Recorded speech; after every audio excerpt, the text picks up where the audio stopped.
All right, Alex, What's up, man? you're finally here. Yes. I'm excited, man. Yes. I'm excited.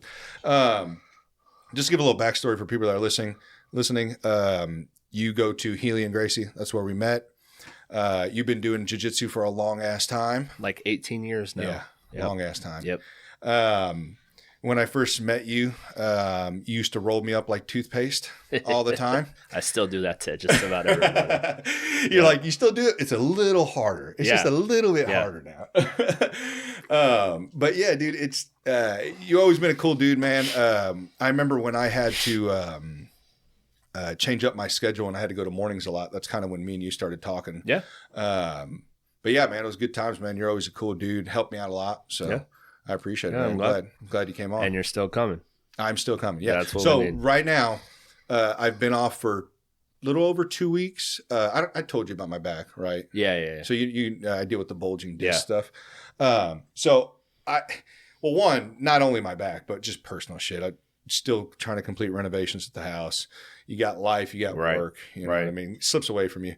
But I do need to get back. I'm going to get back on Monday. I got to go visit my 10P guys, and then I'm going to go Tuesday back to Yeah. Helian. So I should be there Tuesday. You should? Yeah, I don't make no-gi very often, so Come on, man. we'll see what happens. Nighttime? Daytime. Ah, Daytime. I'm going out of town next week. okay. Where you going? We're going to Dallas. Oh, nice. I got I signed up for Worlds, for the Masters Worlds in the end of August. Oh, and really? So I'm going to Dallas to get a little warm up, a little competition warm up, and see what Hell happens. yeah, dude. Like you know some people down there, like a gym, or just gonna pick a gym and. No, I'm going to compete. The IBJJF. Oh, so you're going to Dallas to compete? Mm-hmm. Okay, at Yeah. Worlds. Yeah. Oh, okay. Yeah, and I thought you said you were going to get a warm up. I thought you meant. Well, I mean, for the competition will be a warm up for Worlds.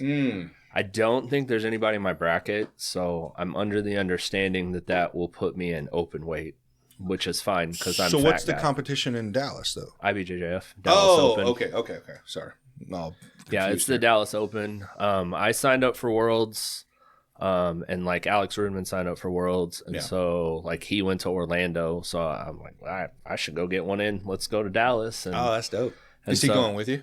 No, he's in Orlando. I think he's in Orlando right now. Oh, is like as we're talking, like he competes tomorrow, maybe. Oh, really? Yeah, it's That's just awesome. It's a warm up for Vegas. Is what it is. Dude, Alex is cool, man. He's a cool dude. Yeah. He's always been a really helpful dude in the gym, always helping me out all the time on little details. You know what I mean? Like I like picking your guys' brain. You know what I mean? You guys been around for a while. Yep. You know, as a person who's only been doing it a little over 2 years now, it's like you don't notice a lot of the details that you guys have seen because you've been around the block. Yeah, you know, it comes with time. right. You just have to show up. Just like keep going. that's what it is. It comes with time, and then like as you meet more people, like I spend a lot of time with Alex and Joe, Joe, and Rhett, John's friend Rhett. I don't know if you've met him. He's usually only in for gi days. He's a purple belt. Is he? Yeah, I don't think I've met him. Or maybe I have. I'm bad with names. I spend a lot of times with higher belts, like Ryan. I roll with Ryan every chance I can get. Oh yeah, Ryan's a good dude. And I pick Talking about purple belt, Ryan? Yeah, and I pick little details every time we roll. Like if I feel like I'm stuck or messed up, and I just make sure I don't do that again. I always call him no neck Ryan. He has no neck, bro. I've never been able to get a rear naked choke on that dude. You can't. You can't. And if not, if you do get something, he's going to get out of it every time. Yeah, I have a hard time with him. Or he's going to make the next roll super fucking hard for you if you get into anything. He's going to make sure to get his vengeance back on you. But I love rolling with that guy. Yeah, he's good, dude. It gives me great competition every time. Dude, I've been rolling with him. I mean, he started, he's been doing it way longer than I have, but at Healing, he started, I think he was there for like the first class like I was. So yeah. Been with him ever since. Yeah. So, and Ryan's like one of those guys that like is there 5 days a week, I think, or 6. Yeah. It's something insane. Yeah. But yeah. There's a lot of guys that are like that, that they come in. Well, it shows though too. Yes. Like, I mean, look how good he is. You know what I mean? Like he goes, the more you go, and like, if you're not like, if you're trying to learn, that's one thing with Ryan. Like when he goes, like if you talk to him, like he's one of the few, and I'm not going to, there are quite a bit of people out there that do this, but a few considering how many numbers go to the gym, how many people that will actually go in, have a goal. And a lot of the times it's not even what we're learning in class. Right. I mean, it's something that he's trying to perfect, and like he'll drill it with you even after we've rolled 8 rolls at the end of the night. You know what I mean? And he's still like, no, put this here, do this. You know, and I mean, with me, with the other guys I've seen, like he takes the time to be able to really just like go over these things instead of just talking about it, actually going over it. And that is how you get better at a lot of the stuff. Like when I roll, I pick stuff. You know what I mean? Like I like it, but I'm not disciplined enough like he is to stick. You know what I mean? Like you have those guys that just like, look at me with my ringer on. You have those guys that are just like really disciplined on like they're hyper focused on getting better. And like me, I fail at just like, I go to get better, but I don't do it to the level that, you know, he does, you know. I pick something to work on. Mm-hmm. And so like that pass where I will weave your legs, smash your legs, I do that every time. Right. But then after I do that once or twice, now I do something else. Oh, okay. And so I'll pick like a certain submission. I do that every time. Right. And then I do something else. Right. And that's what I try to do to make sure that like I wouldn't master certain things. Right. I mean, you're never really a master, but I just do that so that way, like, eventually you're not going to be able to stop me anyway. It's not going to matter. Do you think anybody can, I mean, I guess you could master kind of like Brick does with this case of Katami, you know, like I feel like he's probably, you could probably say he has that mastered, right? Or damn near close to it. I did get to go to that seminar. Like I learned it was a good lot. Seminar. I learned a lot from that seminar, and I had never met him before. Mm-hmm. So I mean, I didn't know, and it helped me a lot. Like, and I've been able to use it now too from that. So, I mean, you would think just case of Katami, there's not much details to it, but there's a lot of details. A lot of details. Yeah, and it was the escape and to actually do the submission as well. Yeah. I really enjoyed that seminar because it didn't overcomplicate stuff. Right. I don't know how, like I used to go to a lot, and a lot of them you would get these really complicated maneuvers that you aren't really going to remember and be or something where you like realistic. Grab and flip over them. And then you're like, okay, like, I don't know. I'm never going to be able to do this again. Well, some moves are geared to some people too. Yeah. Like I don't see you pulling guard on somebody. I do now. Really? Yeah, I feel like because you're more of a top pressure type I'm guy amping up for a tournament. Right. So if I go through this tournament and I'm waiting for them to pull guard, then I might get stalled. And especially in your division too. Yeah. I don't want them on top of me, but if I have to get them on top of me, I'll pull and immediately sweep. Right. And then I'm okay. Yeah. So, and it's very situational. Well, I feel like just with bigger guys, they tend to stand for a while because they don't want to be the first to go down. And depending on skill set, whether or not they have a good takedown, or wrestling background or something, or they're working on takedowns actively, like it's just going to be a lot of just hand fighting and just collar ties and shit. I think of it like a bullfight. I mean, it sounds silly, but it's like two big dudes like pressing their heads against each other. Yeah. And I have been through I'm guilty of it too. Yeah, I've been through tournaments that's how the whole match went. Yeah. And we would do 10 minutes or 5 or whatever the time limit is for whatever. Right. And that's how the whole match goes. And they have to call who the winner is based on who they thought was more aggressive than that. Because neither of the big guys want to be on bottom. Right. At all. And then like when that, I remember very specifically when that happened, the next match I pulled guard real fast. And then I still lost by like an advantage. Really? Because it didn't matter. Like, because the other guy seemed more aggressive. Right. So now, like when we roll, I will watch the time a little bit. And if we're not down after a minute or so, I'll pull guard anyway. Right. And then just to so we have to keep moving. Yeah. Yeah, that's true. Yeah, because I went to I've been to plenty of the Blue Corner at the Voodoo Lounge, the jiu-jitsu events they do there.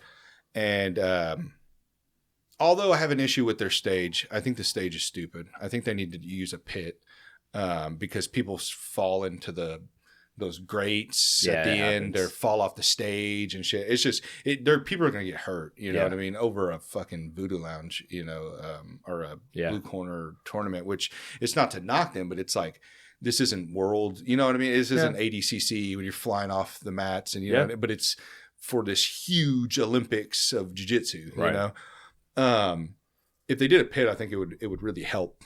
You know, keep them in there. The pit's relatively new. Right. To but the people world. are catching on to it. I mean, look at AGF. Yeah. They've got that. Have you seen that fan looking thing they have? It almost looks like what motorcycles drive on in circuses. I haven't yet. And I've never been to a blue corner event either. Oh, really? Yeah, I think about trying to get on them sometimes. It's up on a stage and everybody's sitting below it. Do they still do MMA fights after? Well, sometimes I've been there when they've done MMA fights and jiu-jitsu fights. The jiu-jitsu fights will be in the cage.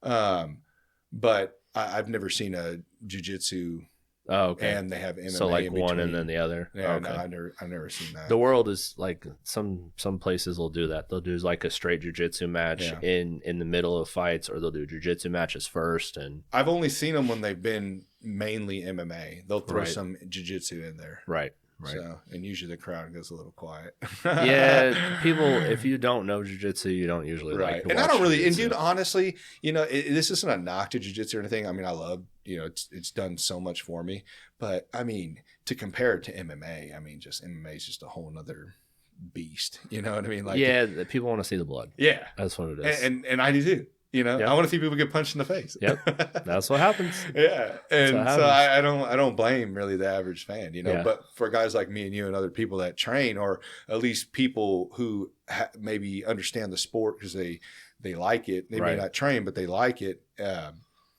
It's different to us. Yeah. I went to Worlds in 2016 as a blue belt, and the atmosphere behind it there really made it more exciting to watch as well.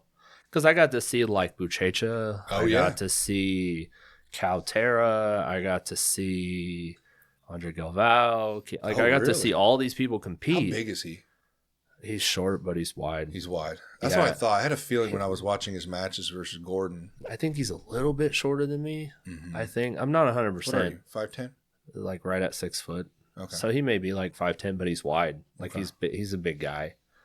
But like I got to see all these guys compete. But when you're there, the atmosphere is like almost comparable to a European soccer game. Really? Yeah, where like you have this whole crew over here and this whole crew over here, and everybody's stomping and screaming and chanting, and they get into that shit. It makes you way more into it. That's dope. And so maybe that's what they need is they just need the crowd to hype. And then people who don't know will hype more. Right. I haven't done IBJJF either. I haven't done them. They've been here to Kemper. I went to go watch John's match there one time when he competed, but I never. It's expensive for that one, So I'm just like, you got to pay a membership and all that stuff. It's cool. I went there, it was all right, but honestly, I went to AGF and I thought it was easily comparable. And it was a lot cheaper. There is more accolades that come with IBJJF, and sometimes being ranked and stuff like that. Yeah, and like when you get to my age, size, and rank, local tournaments, there's usually almost no one. And there's more people in the IBJJF because it's national. More matches, and people travel more. Yes, yeah. And like once you get into black belt, they I'm not 100%, but I believe they have to accrue points to be able to do like worlds. And so they'll travel in. Okay. And like brown belts will still travel in. Like people still want to make a run at it. I get the itch to make a run at it every so often. I still get the itch to fight. I don't even really like fighting, but I could do that again. Yeah. I want to try. How many matches did you have? 3. And how long ago were they? 2009 was the last one. So you were like in the early fucking days. Yeah. Because when did really MMA pop off in Kansas City? I know I've asked this question to other people that I've had on. So you have... My memory sucks. You have a class that would have to travel out of state to fight. So that would be like Rob Kimmons, Derek Ripley, L.C. Davis, Lee Gibson, those guys. And there might be more. I forgot Andrew's brother used to fight too. Yeah. And so they would travel like out of state. And then it started to allow amateurs here. And How so far out of state? I don't know Like exactly. I wasn't. Midwest? I think Iowa. I'm not really like I'm not 100%. I just remember like all the posters showed like these 5 guys, and it was these 5 guys because that was the 5 guys that were fighting. Oh, really? Before anybody else, yeah. Holy shit! Yeah, and all of them fought big fights, did good things, fought big guys. So it was Rob, Derek, and who else? LC Davis. I watched him fight. Lee Gibson. I think there's more. There might be more. It's like I said, it's been 20 years. Yeah, I know. Going Like down memory lane. Right. It's been 20 years since I've seen that poster and I remember. Yeah. It's like 2007 is when I started to come around. How'd you get introduced to MMA? My friend is an idiot. No. I told him I was going to talk stuff about him. But 2 of my friends really wanted to fight. Whiskey Tango started having fights. Who's your friends? Tommy O'Neill is one of them, and then CJ McVicker's another. Okay, so they got you into it. Yeah, and Tommy fought some pro fights. CJ, I don't know if he ever went pro, but CJ still trains. He trains jiu-jitsu. Oh, okay. It's just off and on. But they wanted to fight, and they started fighting. They wanted me to train with them so they could learn how to fight. And then I stuck it out, and then life happens. You were the punching bag? Kind of for a while. Yeah, we went to because were they training prior to you? Yeah, but it was like in a park or in a basement. That's what Luke told me. Luke told me the same thing. Like, it was different back in the day. There wasn't anywhere to train. Yeah. There wasn't, like, we went to a karate gym that had Muay Thai in it, and that helped get everybody in shape and learn. Like, we all learned we weren't as tough as we thought we were. Right. There was a couple guys that came into that gym that I wish I remember more about this guy. This guy comes in and he can axe kick you and do, like, he was so fast, and like all of us were like, yeah, we're street kids, we're all good. And no, he just would walk up, lift his foot, chop you on the top of the head with it, and you were done. Yeah, and he was 18 years old. That's crazy. 19, yeah. Yeah, I wish that I was seeing more. Arash was his name, but I don't know anything else. You don't know what happened to him? Nope, not a clue. Out there probably still axe kicking people, bro. Yeah. I learned that I was not as tough as I thought I was. Dude, I was at the pool the other day, and I think the guy I had seen owns that Low Kick down in West Bottoms. You ever seen that place? That's Brian Carroll. Yeah, it's a Muay Thai gym. Mm-hmm. Well, I'm sitting there in my seat, and I see this dude across the way, just has Muay Thai on his back. Yeah. And I'm like, yeah, I'm not going to fuck with that guy over there. Because surely if you have that on your back, you must train. Yeah. Unless you're just an idiot. He's fun to watch too.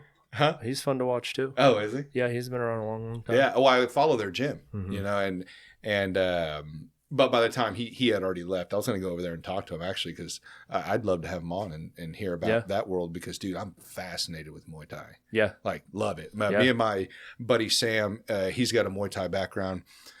He used to work with me at this job out in Olathe, and he used to come to Helium for a little bit. Blue belt, Mexican guy. Oh, yeah. I saw him in a picture the other day. I wonder what happened to him. Yeah, he moved out to Olathe. Oh, okay. So to be closer to work. Yeah. But it was funny how we met, because we were both in a meeting. It was like a birthday thing for us, and it was me and his pretty close in birthdays. And we're sitting there, and I had never noticed he had cauliflower ear, and then he had came up and asked me. He goes, "Oh man, you do jiu-jitsu? I see a little bit of cauliflower ear," and I was like, yeah, I noticed that too, man. I was like, do you train? And he's like, oh yeah, I do a little bit of here and there and stuff. And I was like, oh, that's cool, man. And I was like, yeah, I train up at Helium, man. You should come by one of these days. And I was like, where do you live? And he lives close to me. Right. And but it was funny when he said that. And I was like, oh, man, maybe you'll show me some videos of your fights one day or something. He's like, oh, you just look my name up on YouTube. Yeah. And I was like, oh, okay, man. I got like a couple up there. I'm like, oh, okay. 30 fucking fights on YouTube. I was like, Jesus Christ, dude. Yep. And it was cool. Like, it's like you meet this fucking guy. I mean, he just looks like just a normal fucking dude. Yeah. You know what I mean? And then I'm watching his fights, and he's just fucking wrecking dudes. Yep. And I'm just like, holy shit, bro. There will be a lot of people in town that you would never expect that out of. Yeah. But at one time, they were absolute monsters. I know. It's fucking... I try to tell people that, bro. Now that I'm immersed into this world, I'm like, dude, the guys that look scary, most of the time are not fucking scary, bro. Yep. It's always these oddball. They either look like somebody's fucking dad with cargo shorts on, or they just look like this fucking nerd, okay? Like, you just never fucking know, man. You never know. You have no idea. And... like once upon a time, the old MMA, it was a lot of street dudes at first. It was a lot of wrestlers coming out of high school, and then everybody started calming down, and that's kind of what happened. Well, look how technical MMA is now too. You know what I mean? Like you said, back in the day, it was like these street dudes that were fucking tough. They were tough dudes, but like now it's like, I mean, you don't even have to be from the street. You just have to train and just be. And a lot of the times, if you're really smart and can retain a lot of information, that's what the fight IQ that everyone's like wishes they had. Like when people talk about John Jones or, you know, guys like that, like their fight IQs, some people can just, you know, they see something and they're able to download that shit in their mind after a couple of times of either drilling it or watching it, one or the other.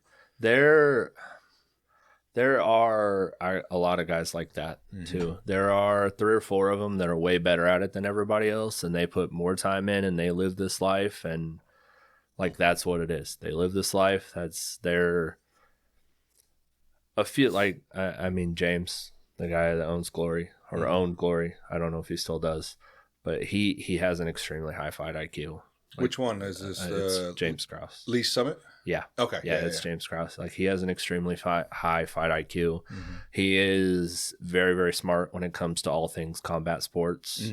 And I trained with him for a long time. Like, I learned a lot just watching and learning and like emulating, I think is the right word. Like, just like, I see you do, so now I do kind of thing. Yeah. And like he was just like, he excelled in a time of nobody knows anything and he's better than all of us already. And then he just got better and better and better and better. That's crazy. Yeah. And he is a reason, like, he's a reason that MMA really took off here. Rob is a reason MMA took off here. And now you have like Trey Ogden, who owns Marathon, Zach Cummings, who has Ignite. Like, Zach's a nice guy. I met Zach. I haven't met Trey yet. I've talked to him a little bit online, trying to get him on the show. But I met Zach before when I tried a trial class a long time ago, like 2019 or some shit, or 2017 or some shit, when they were next to Boomers over there. Yeah. Before they moved to the I've gotten to train with Zach, but it's been a long time. And I've gotten to train with Trey, but it's been a long time. Yeah, I heard. I've gotten to train with a lot of guys. I need to go to Marathon, man. It looks like a nice gym, man. Yeah. Really nice. Like, they got a lot of people that go there, too. I haven't been down there. I mean, Trey also has a really high fight IQ. Oh, yeah. He's having success now. He's still in the UFC. Yep. Yeah. And Zach's retired, I think. Yep. I think when they had his fight here is when he retired. Yeah. I think. But. Yeah, and a lot of those guys, like, they all, like, all of the, like, as an all-encompassing, like, they were able to climb up because of who everybody was able to work with together. And they all got better together, and everybody's better this way. And you didn't, like, we started to become like a big hub. Because it wasn't like before. So did they all train together too? Once, like, at one time or another, yeah. Oh, okay. Yeah, one time or another. Gotcha. And there's a lot of guys, that, like, if you haven't met them, you're not going to know, but they're still climbing. Really? And, like, I went to the KCFA fights a couple months ago, and I couldn't tell who was amateur and who was pro because the amateurs were so good. Like, oh, like, that's where it is now, because that is not what it was. Imagine in that 15 more years. It's going to be these kids that are professional training since they're fucking 5. Yeah. You know? Yeah. It's going to be insane, dude. And it is crazy because before it'd be like, all right, hey, Gabe, you look big. Do you want to fight today? Yeah. And they'd be like, go ahead, glove up, let's go. Yeah. How many months you have training? 3? Oh, yeah, that's good. They wouldn't ask that. They wouldn't ask that. They wouldn't ask that. They wouldn't give a fuck. In my first fight, the guy comes in. So I didn't know him, nothing. I trained with Jimmy. Jimmy's the guy that put the fight on. How long before you got this fight were you training? A year, maybe. Okay. 9 months. Decent, yeah. Enough. Like, it was before I had kids, before I had much of a life, so we would train all the time. And that specific gym, We had key card access. Where was that? It was the Extreme Couture gym. Oh, okay. Where Rob was also at. Okay. Because Rob had his deal, and then we had like Derek Ruffin, Jimmy Zekel, and Paul. I don't know how to say his last name. It's Muay Thai Paul. Oh, okay. And he Muay was Thai Paul. Yeah, it's I think he's from Laos. Okay. And so those guys would train us too. And so Jimmy puts his fight on, and he like goes, and we're in a sale barn in the middle of winter. There's no heat. Everybody's in there in coats. And my guy walks in, and they're like, "Yeah, that's who you're fighting." He's got this big old long beard. He drinks a beer before we go on. Shit. He's smoking a cigarette, like in the barn, because why not? What barn was this? Just a sale barn in Cameron. A sale barn? What is that? Yeah, like where they sell livestock, I guess. Oh, that's what they were calling it, a sale barn. Was there a cage? Or was you like fighting around? It was a ring. I've never actually fought in a cage. It's been a ring all the time. Every time. Really? Yeah. How many times you fly out of that thing? None. Oh, really? That's good. None. Yeah. I feel you fucking fall down and like roll out of the fucking. You could. Yeah. I've seen people. Like you guys fly are over. rolling. I mean, you guys are probably standing and banging back then. Yeah. Not much groundwork. That first guy. So the first guy, I hit him a couple times and got him down. It ended really fast. Mm-hmm. And I ended up like the thing that I remember the most from that is the amount of blood stain on the canvas. Oh, before you fought? Like there was just blood all over the There's blood everywhere. And that has stuck in my mind forever. I remember I walked in, I was like, oh man, this is real now. Yeah. And then the next two was for a 108, which is that's posters that are up at 10th Planet. I saw them, and I want to say it was on the card. 108? Yeah, it was 108. What is that? Like it was just a promotion. Oh, yeah. Okay. And they did it out of the Shriners. And so I got 2 fights out of there. The first one I won. The second one, the Shriners were hosting fights. They rented it, I guess. The little hat guys. Yeah, oh, shit. It's like at Eastwood Trafficway. Damn, I'm gonna fucking throw a quarter in the bucket next time I see them at Walmart. I didn't know they were down like that. Yeah. They probably didn't know what was going on. They're just like, we don't want to see it. Just rent it out. It made money. It packed out. That's crazy. I got beat down the second one. That guy hit me so many times. How'd you win the first fight? I choked him. Oh, nice. I choked him out. I ground and pounded, and he rolled over, and I choked him. Oh, nice.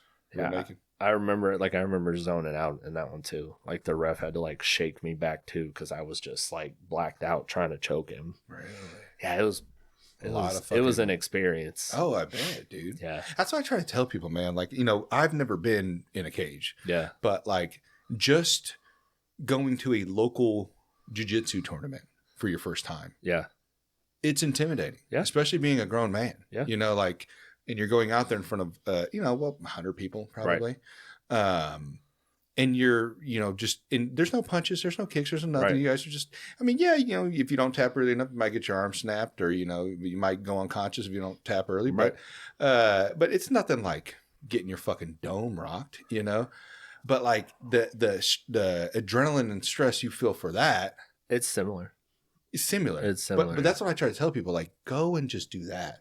Yeah. Now imagine when you're yelling at the TV at some guy that's in the UFC, making it seem like it's easy. Yep. Now just take that into consideration, okay? And I'm telling you, this is why I believe, especially fight fans, you just go train. If you don't have much money or whatever excuse you may make, go join a gym for 3 months. Yeah.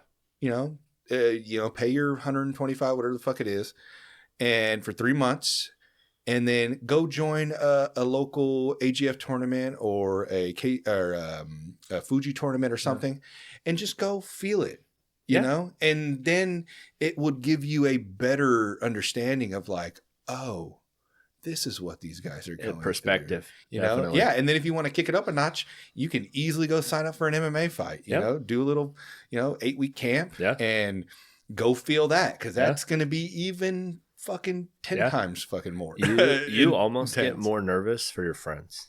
Oh, really? When you are, cause I've been out of that for a while. Like it's not for me. It's not for me. Like, I don't want to put in the time. I don't want to train like you have to. Right. I don't really want to get punched a bunch. It's a different type of person that wants to commit to that. Yeah.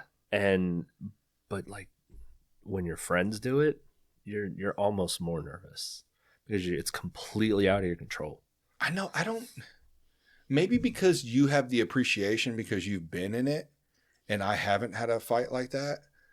Like, yeah, I've done the, the tournaments I've done in jiu-jitsu, but like, and I would love to do one, man. But like you said, you got to commit. You got to commit at least to an 8 to 10 week camp, at least, and to do it right. And to do it right. You could still take a fight. I could. But it's not. Well, like I've always told, like when me and Luke used to talk about it a lot, because I told him, I was like, I'll do it if you train me, but doesn't want to fucking train me.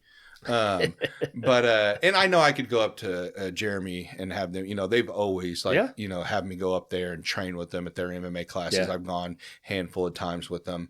I get some good sparring rounds with some guys up there still to this day. As well as healing too. I mean, I'm sure you've seen videos of me and Spencer, Spencer just boxing. and just messing around and stuff. Trying to, I look at it as this way. Just like the guys back in the day, man. Like they were fucking learning shit out of a garage or a park, like you said. Like, and to me, it's like, yeah, maybe I'm not learning maybe everything I should be learning, but I'm getting live rounds and you know, and I'm doing something. Yeah, you're better than somebody who's not doing it at all. Exactly. Yeah, exactly. And but yeah, and I do like to post some of the videos because I'm hoping to get feedback. Like I'll have guys message me, and some of my friends like to make jokes. Which, whatever, I get it. I needed to. Right. Like a lot of the times I lift my leg a lot. You know, like there was one where I was like up against the wall and I just kept fucking lifting my leg because prior to that video, he was fucking kicking the shit out of me. Right. And I don't know what happened. I just kind of spazzed out. And so now all the guys at 10 Planet, they'll start doing this.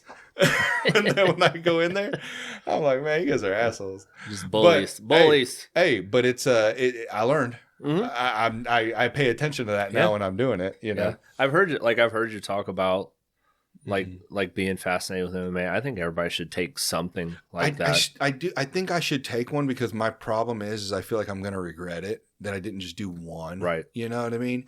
But I want to do it right. I don't want to just sign up. Like I'll go do a smoker right now. I don't care. Go find a guy that's got been doing it for as long as I have. Even if he's been doing more stand up for a couple of years, I still have my jiu-jitsu as well. Like that's not out of the question.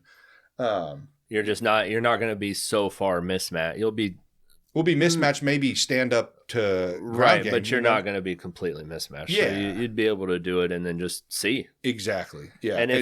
And that's what Luke recommended. He was like, do a smoker fight at a gym or something. Mm-hmm. So I'd be up for that. But I do need to figure out because I'm only getting older. I'm 33. Right. But dude, I mean, I was rolling with a guy that was a black belt that was visiting here. Do you remember that dude? He has like a Asian girlfriend that comes in now. I can't remember his fucking name. I follow him on Instagram, but he's 39 and he's still fighting pro. So out of the question. Yeah. I might know who it is if you know more. He's not from here, but he came and visited. When Andrew and Mary were there, he would come by and visit. Maybe they knew him. I don't know. Yeah. But age, I have time, but I got to be about it. I mean, I can't just talk about it. So at some point I got to figure out whether or not I want to do it, and I got to really commit to it. But when you got work and kids and fucking this shit and it makes it hard. Everything else, I got to deal with this fucking guy and What's a smoker fight? Yeah. Usually it's like a fight that they line up with another person from another gym. It's like a legit fight, but it's just there's no audience. You're just going. It could be like how the old style of MMA here was too, where it'd be like in a bar, and that's really because that's what they would do is they'd set it up and they'd set up fights, but sometimes they'd pull some guys out of the crowd to do it like in camera, and that's what they would do. Yeah, because that's how Luke explained it to him.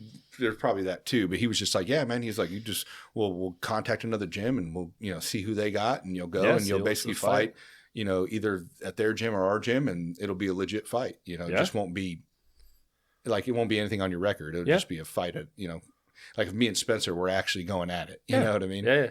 So I was like, man, that's not a bad idea. The mindset to do that, is still there's a lot of people who would never do that. But I think it would fix their mindset if they tried. No, they should. They should try. You should. And even if it's not even that full on, just go to a class, and just let a guy piece you up 40%. Yeah. You know what I mean? Like that way you can be like, oh shit, I don't know. It'll humble you real fast. Yeah, go against a guy with 2 years experience, Yep. you know, and or 1 year maybe even, you know, depending on the guy. But and just feel it. Yeah. But majority of people won't. Yeah. That kind of stuff is what made me realize I was not as tough as I thought I was. What happened on the third fight? It would draw. Draw. Okay. Draw. I call it a perfect record. Really? Because I have a win, a loss, and a draw. That is a perfect record. Yeah. 1-1-1. Yeah, it was. I mean, it was pretty even. Angel numbers. It was pretty even. As I've been told. Oh man, sorry. Alex. Well, he split my face. Oh, did he? Yeah, I still have a little bit of a scar. You can't really see it now. Oh shit. But he split my face, and then it was a lot of like I'm exhausted leaning into him, or he's exhausted leaning into me, and we just punch, do something else, punch, and then it went to decision on that one. That third, where was that at? That's Shriners. Oh, okay. That second one I lost by decision too, but I mean I would guess he hit me like 300 times. He came at me with like bam, bam, bam, bam, bam, bam, bam, bam, like, and it just. And you were just eating that shit. The pictures, which I don't have them anymore, but the pictures was just my face looking like this as his fist was coming across it. I was on the wrong side of the highlight reel for that one. Yeah. He hit me so many times. He just 13 punch combos and shit. Yeah, you could not keep up. That's what it was. Yeah, that's funny. I don't know. I would try to take fights after that for a little bit, but always something would happen. I'd get hurt, something. That's what I've been dealing with, dude. I've had to drop out of 2 tournaments, man. Yeah. I got staph infection. Oh, really? I think it was staph infection. I had twice where it was an infection in like a small area that like one time it was my entire leg. Right. By the end of it, it went all the way up my leg. I was like tracing it.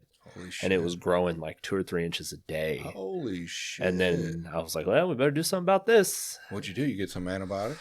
I got some antibiotics, and at the site of the infection, I lanced it open because they didn't want to at the doctor. You lanced it? What does that mean? I cut it open. Oh, fuck. Yeah, it was, I mean, I don't know what it was called, but inside of it was like cysts. Like, you know, if you have a cyst, it's like this big white core thing. Oh, yeah. It was like a whole bunch. Oh, really? Yeah, it was. You cut them out? I cut it out because they wouldn't do it. And it was to a point where I couldn't walk. I couldn't work. I couldn't do anything. Yeah, and that I was over like a week's time. Yeah. I had something little growing on my arm like a couple months ago, dude. Yeah. Thank God my jiu-jitsu doctor, who will not be named, you know who I'm talking about, got me some antibiotics and some ointment. Yeah. And, don't play with it. Yeah. Because when you're rolling around. Thank you. When you're rolling around sweating with other guys and everything else, like it can get. Well, luckily really I went on vacation. Fast. So. Yeah. Yeah. But when I had first seen it, it was small. But you never know what it is. Right. So I was like, well, I'll just wear long sleeves, you know, and cover and wrap it up. And then you know grows, what I mean? But then once I started to see it get a little bigger, I'm like, oh, okay, something might be here. And then at our gym, there was like, a couple other people that were getting some stuff. So, and everyone's really good at like identifying it and getting out, you know what I mean? And that's when I started seeing it getting bigger. I was like, okay, I got to pull out.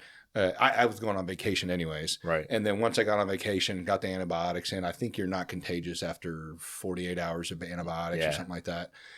And used the ointment and it was gone like, I don't know, a week, whatever it is. Yeah. So it can get real awful real fast. Yeah.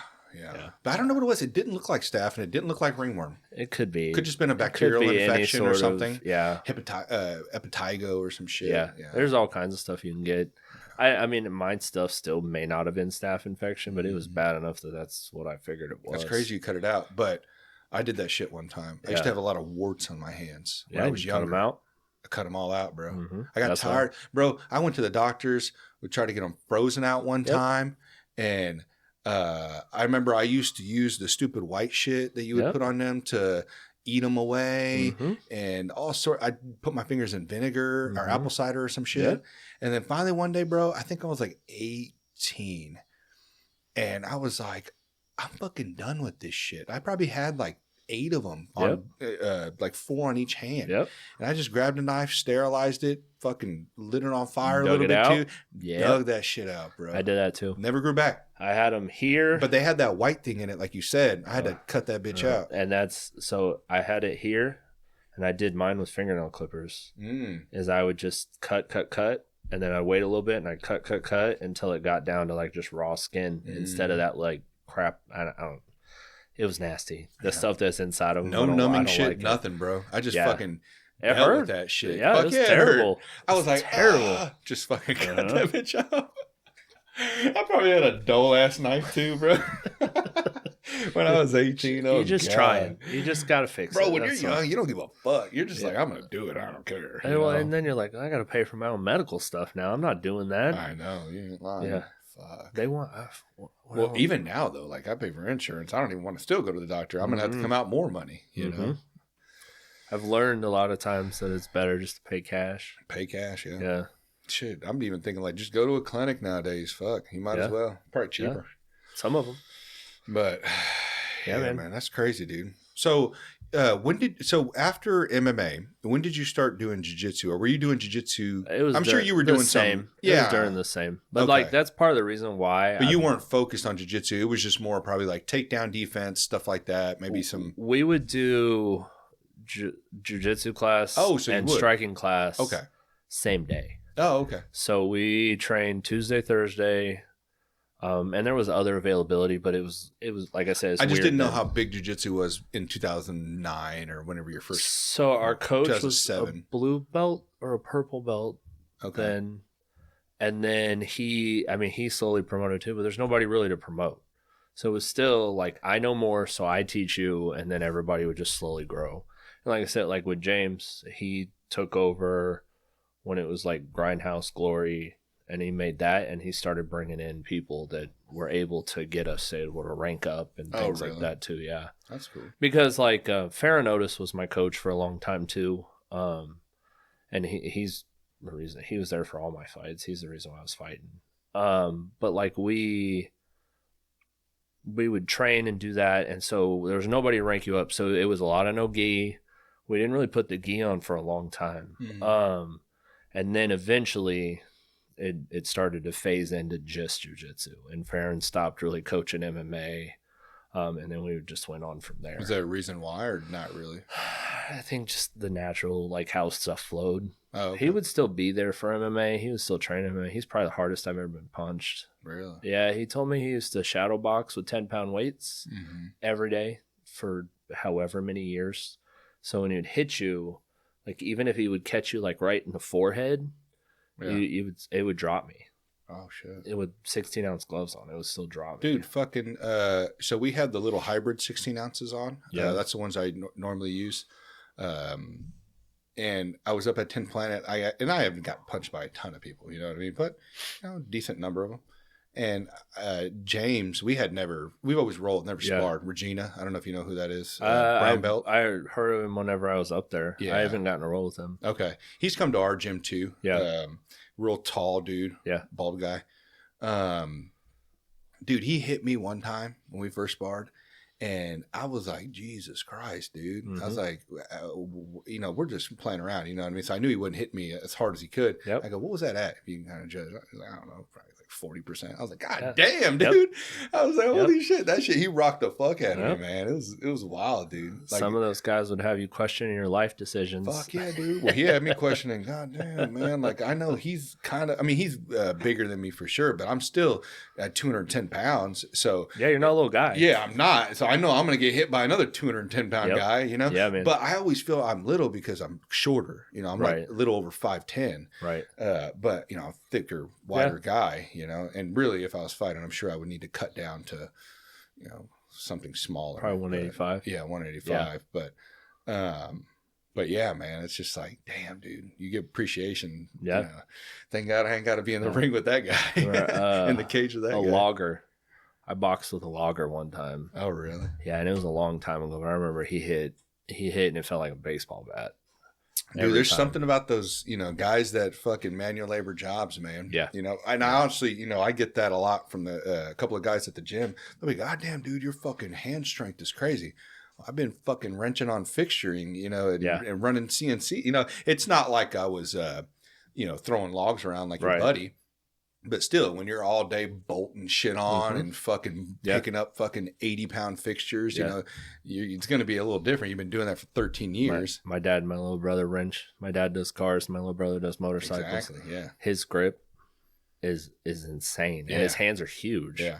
And his grip is just insane because all he does all day is turn wrenches. He just works with his hands all day. Isn't that weird? I think your hands do grow because, like, my hands aren't, like, huge, but they're big, kind of fat. Yeah. But, like, you're right. Like, you your hands must grow. I mean, it's a muscle. Yeah. There's muscles in your hands. Yeah. So. And if I could get him into jiu-jitsu instead of dirt bikes, we'd be in business. Who? My little brother. Your brother? Yeah. How old is he? 30. Let's see.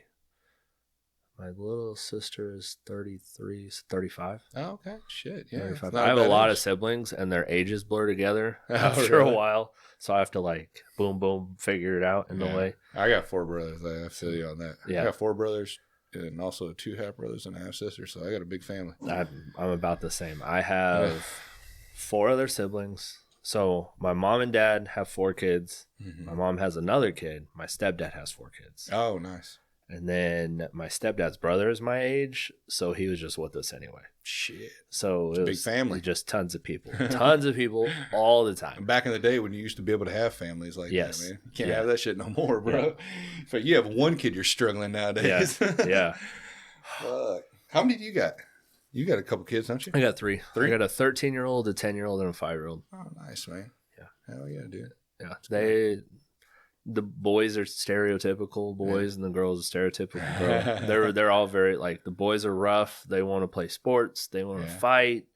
They want to do all this stuff. My daughter wants to do makeup and dress up, and she really like the only thing that is not stereotypical on her is she really likes Legos. Oh, really? A lot. Okay. And like maybe she'll get into building. Maybe she'll like houses and stuff. We'll see. Dude, I tried to get my oldest into jiu-jitsu. I remember one time I took her to Ignite one time when they moved to the location they're at now. Yeah. I don't even think I was doing jiu-jitsu at the time. I had taken some time off when I had started at 10 Planet. Because I was like 27 when I started at 10 Planet, I think. Yeah. And I was only there for a little bit, and then I ended up falling off for years. But I took her to Ignite, and they paired her up with, because there's not many girls in jiu-jitsu, so she gets paired up with a boy, and, they're doing mount stuff, and I'm like, oh, fuck. So he's mounted on top of her, and she's just so uncomfortable, dude. She was like 8 or 10 at the time, dude. So I brought my daughter for a couple classes. She didn't like it. She didn't like it. She doesn't want to be in your space. How old's your daughter? She's 10. Okay. She doesn't want to be in your space. She doesn't want to hurt people. Yeah. She doesn't like sweat. Yeah. I brought my 13-year-old has come. He'll come to the morning class sometimes. That's cool. He decided to pierce his ears. Oh. And so, like, a new piercing, he can't take them out. And he's going to get them ripped out. So this whole summer. Infected. Yeah. And so he's like, comes sometimes and he'll train a little bit. He likes it. He's more like soccer. Oh, yeah. And he'll come and train. He enjoys it. And that's my thing. I don't want to push it on him. Yeah. You know what I mean? It's like, if you want to try it, like I've taken my youngest up there to the gym. Not to train, but she's been up there with me while I was training, get on the mats, wrestle around. Right. She loves to wrestle around. Right. And I've thought about putting her in, but like she loves soccer. Yeah. And it's like, you could always do both. You could do both. You don't have to totally commit to jiu-jitsu. That is true. Kind of trickle. That is true. My 5-year-old, I think, is going to be my jiu-jitsu kid. Right. Because he wants to come and he wants to do stuff and he is not afraid to hurt. I walk into those kids' classes and it's great. I'm glad that many parents are taking their kids to jiu-jitsu. I mean, you see how packed our classes are. But I don't know, man. It's just a lot for me. I'm just like, this ain't my thing, Like, I'd rather show up to soccer practice and watch them, do their team thing, you know. And I'm just like, it's not unusual to be overwhelmed by the kids' class. Like, it takes a special kind of person to teach kids' class and be there, and they're in great hands. Right. You know what I mean? John's great. The rest of the guys there that are coaching are great. But it's just, I don't know, watching your, rolling around, and they're very structured, but I always get worried, there's always that one kid, or a couple of kids that the coach has got to check all the time. Yeah. And, or new kids coming in and they don't understand. Yeah. That's mainly what it is. But you're just worried. That's all it is. You know what I mean? Like, it's some little kid, fucking throw my daughter, what I mean? And it's not a big deal, but it's just, it's hard to move past it sometimes. It's like, where's your dad? No. It's like my littlest boy, like he's going to be the one where if some kid does something wrong, he's going to just give it back to him. Yeah. And that's just probably like my daughter too. My daughter's wild, bro. Like she's great. I said, dude, I watched her at a soccer game shoot a single on a kid. Well, I've never taught her that, and it was actually really good. I was like, damn, I mean, take my comments as for a grain of salt. I'm not a wrestler, but it looked good. And then she even followed up, dude. Like, she even blocked the leg and everything, took him down, and like just kept close contact the entire time. I was like, oh shit. No space. My oldest plays comp soccer, Mm-hmm. and they're getting into the age range where they play U15, and he's 13, and most of his team is 13 or the 14. They're all getting a little older. Some of them moved up to high school, some moved up to 8th grade. Right. And they're getting to that age where all the hormones are flying. Oh, yeah. And they're starting to get real close to fights a lot. Hell yeah. And so I'm expecting that to happen a little more.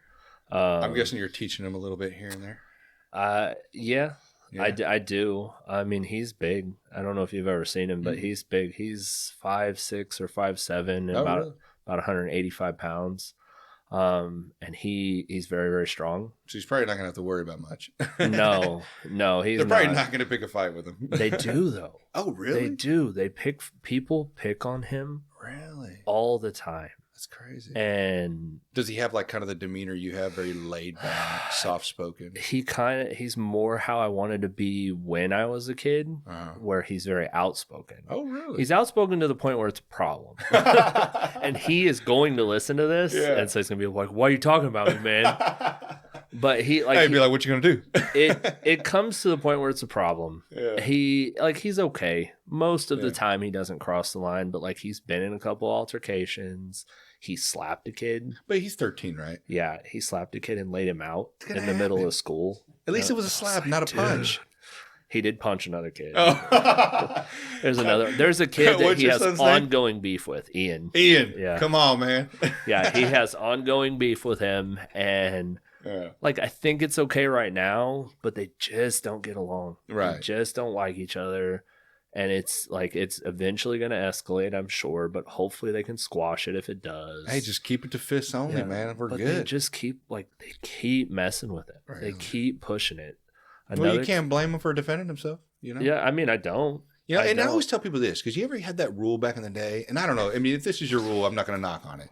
But the whole wait to get punched thing, I get it. I don't like it. I don't like it either. I don't like it. I've never liked it. Yeah. My dad used to tell me that shit. Yeah. And I'm just like, why do I got to wait? Like, because if you're constantly being bullied, and I think it was an old school mentality from back in the day.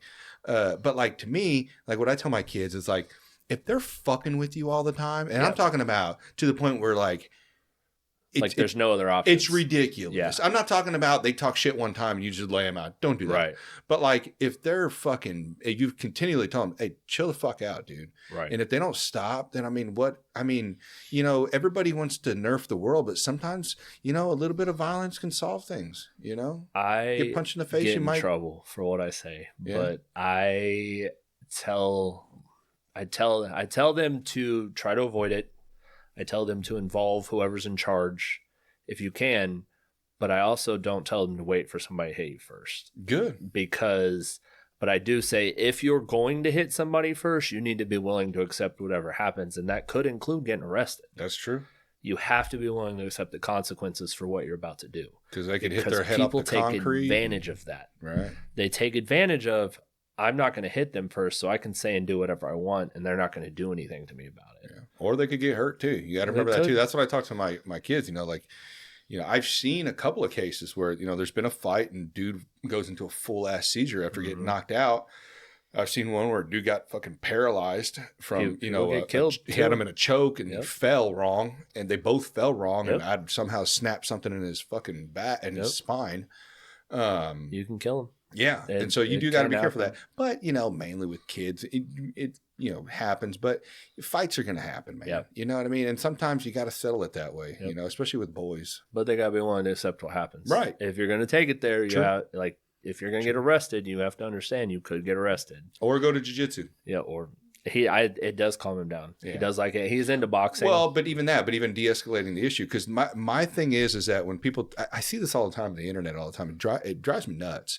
The fact that you think that someone training jiu-jitsu is somehow just going to not be okay in a fight because there's going to be fist and possible kicks involved is insane. Now, granted, not every a guy who trains jiu-jitsu is the same. Right.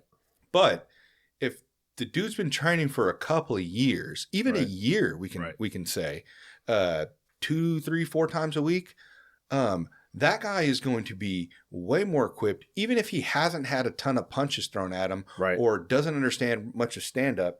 But I mean, we all kind of know how to get out of the way of something. You know what I mean? Yeah. Enough to maybe shoot in on this guy, or maybe, somehow, get him to the ground, like whatever it is that your takedown is.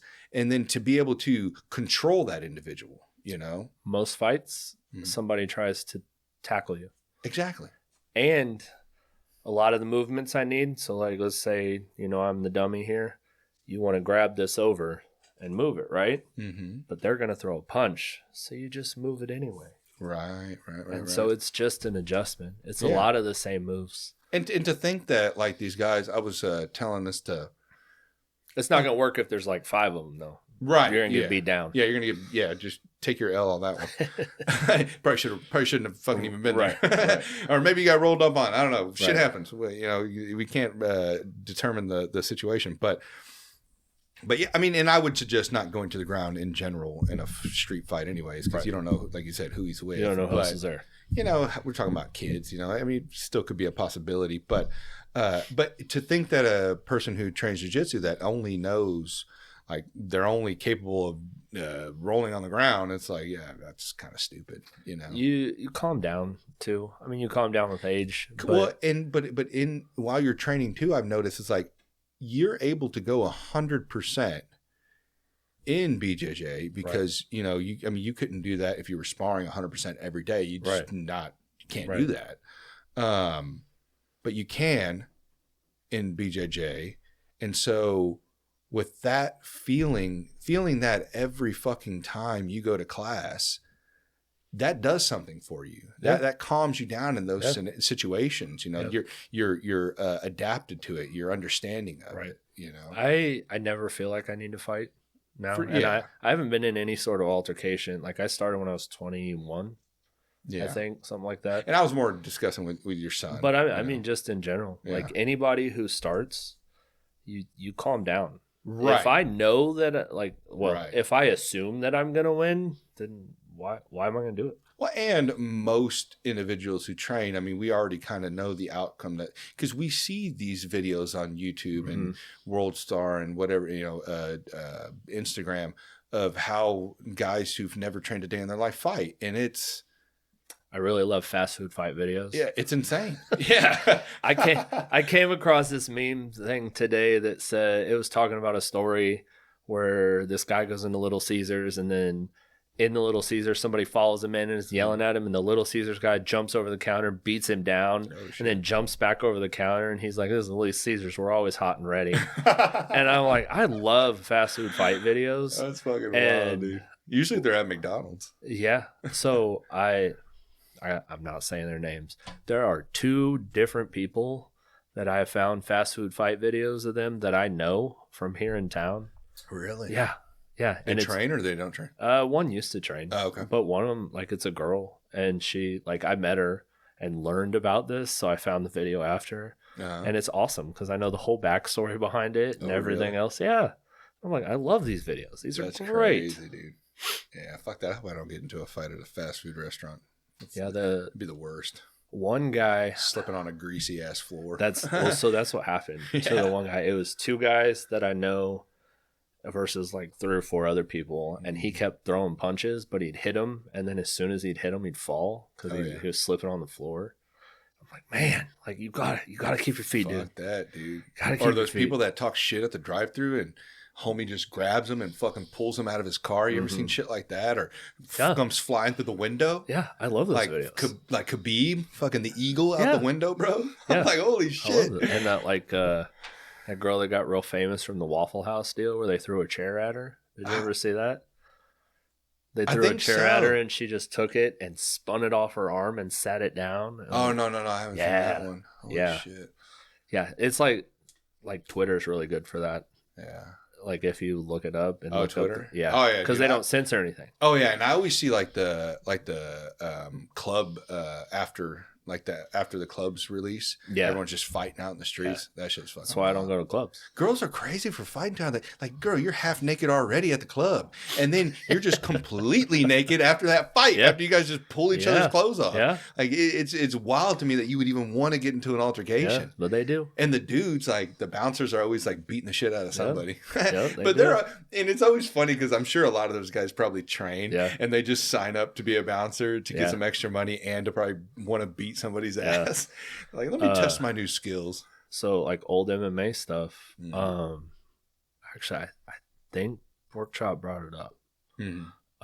There was like a riot at Whiskey Tango one night, and he brought up two guys that always fight, and it was two guys who like had whole rough crowds with them, and it was a riot. Really? When they fought. He might. I do. My memory is so. And it like we were all around at the same time, but like when I listened to that, I remember that day, and it's these two guys, and they had a big rivalry, and like both of their sides started fighting, and it turned out like it cleared the building. Really?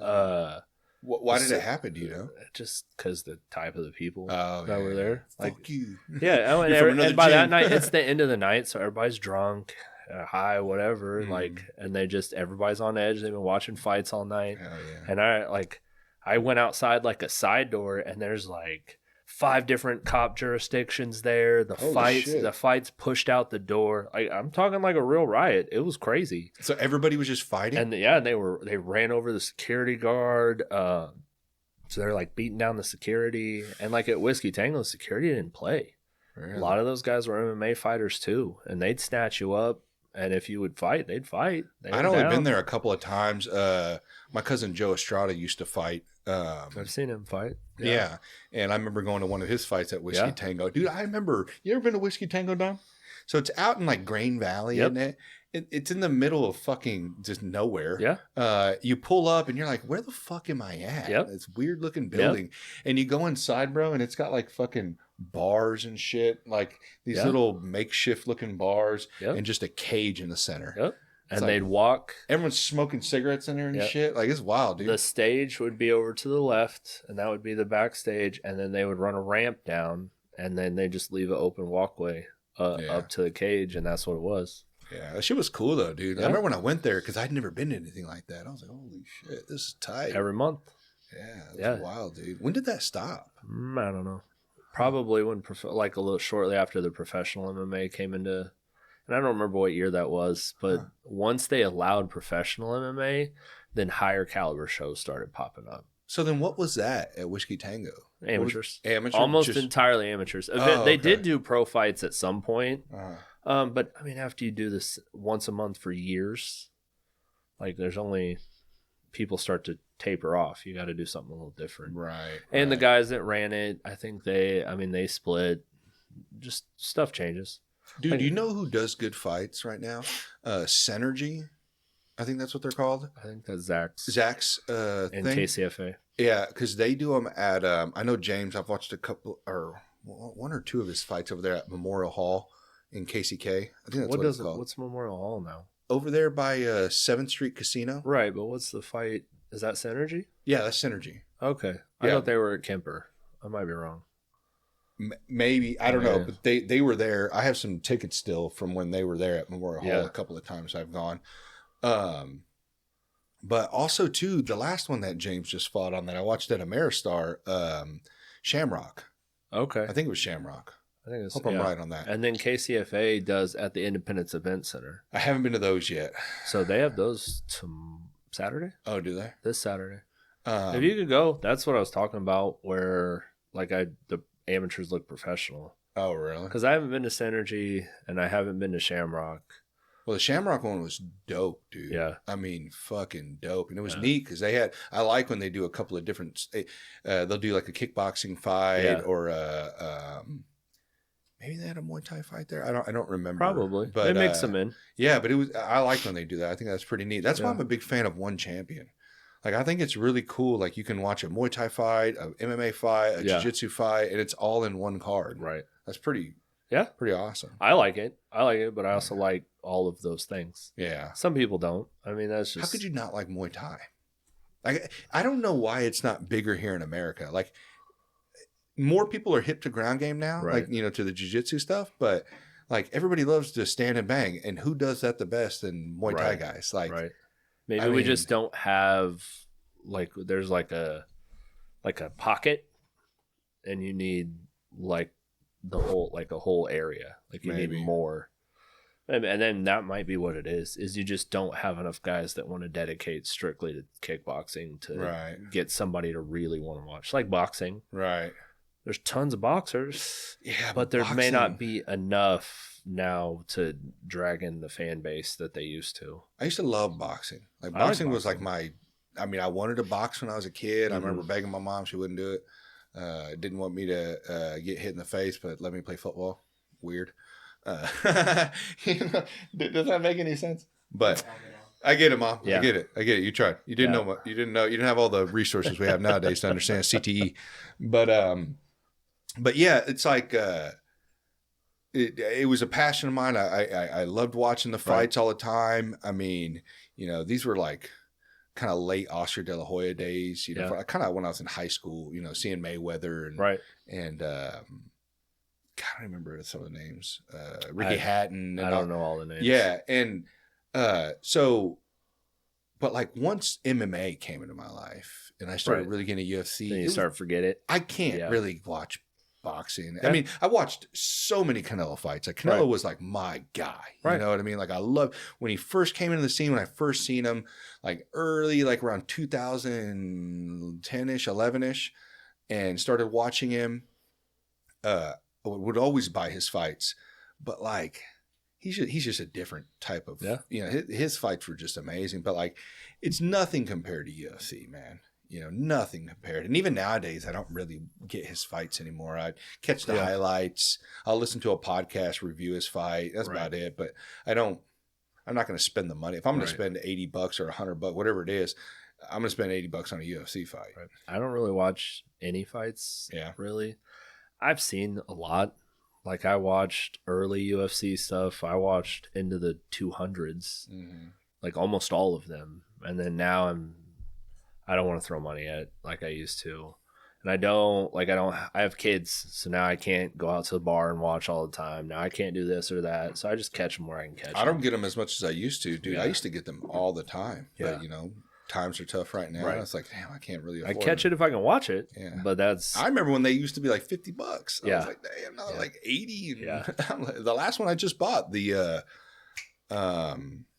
Holloway and Poirier fight. Yeah, the one last weekend? Yeah, last weekend, which was good. It was a good card. It was a little slow at the beginning and prelims. And I was a little upset that Dustin didn't fucking stand and bang with Holloway at the last 10 seconds. He clinched up. Did you see the interview? No, I didn't. He said he hit me a couple of times like, maybe we should wrestle instead or something like that. I seen a Instagram post that had that written as a quote. So is that that's what he said? Yeah, maybe we should Yeah, you don't want to go out on that kind of highlight reel. I know, bro, but it's your last fight. I get it.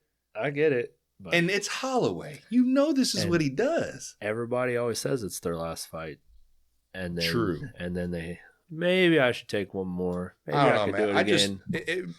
I respected when Gaethje did it, bro. Like, he went out and it sucks, but at least you could say he fucking stood on his shield and he was like, fuck this. We're going at it, Anybody who does that. I would never disrespect anybody who has walked through those doors. I get it. In any way. Or ring or whatever. No, I'm not trying to disrespect him at all. I'm just saying from a fan's point of view, it's and you're for Holloway. Happier because he tried to take it there. I keep smacking that. No, you're good. You're happier because he tried to take it there with him anyway, even if he lost. No, I'm happy that Gaethje did. That's what you want to see. Yeah, it was a mutual. Hey, this is what Holloway does. He does a 10-second deal. Let's stand and bang. You give the crowd a fucking show. Right. And then for Dustin, and I get it. I understand. I'm not in there. I'm not the one getting hit in the face. Right. But just from a fan point of view, it's like we look forward. Like everyone was talking about this prior to the fight. Like, oh, Holloway's going to do the. Right. If it makes it that far, it's going to the stand and bang. And just to see him clinch up like that, I was just like, damn, man, like you're Dustin Poirier, you're the diamond. Right. Like, But it's I get it. You just want to see it. You want I to just see it wanted done. to see, and I didn't want to see him get knocked out, but I just wanted to see them, whatever happened. Throw it out for the last just throw down for the last. I mean, it was Dustin Poirier. I've watched so many of his fights, man, and such a fan. And it's a minor thing, I mean, other than that, it was a great fight. It was a good fight, but I hope Max keeps doing that. Yeah, because it's incredibly entertaining every time. Yeah, bro. And it's crazy how young he is. He's 33. It's my age. Yeah. And no disrespect, Holloway, but you've taken some beatings in the Right. face, bro. Right. Like you definitely can. Yeah, I mean, dude, those fighters, bro, those guys, look at their faces. Oh yeah, I fucking just wrecked, bro. Right. I'm very jaded when it comes to stuff like that. Like I don't even notice.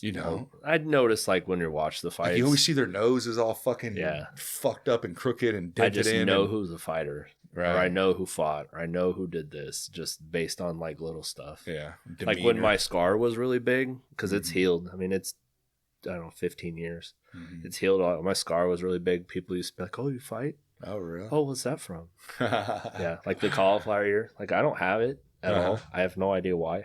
Your ears are probably like John told me, like if they're soft or something like that. Like mine are really hard. Really? Yeah, they just maybe. I mean, it might just be hard and it hasn't swollen ever. Maybe. But like that, you notice that. Or like me, I get it after smashed up, like you said. Yeah, I get it like after 4 months. That's when my shit fucking went. I'm a little more jealous about it. Yeah, I really want it, but my wife's like, "You better not get it. You better drain it if it happens. Put some headgear on." Yeah, dude, this is with draining. Yeah.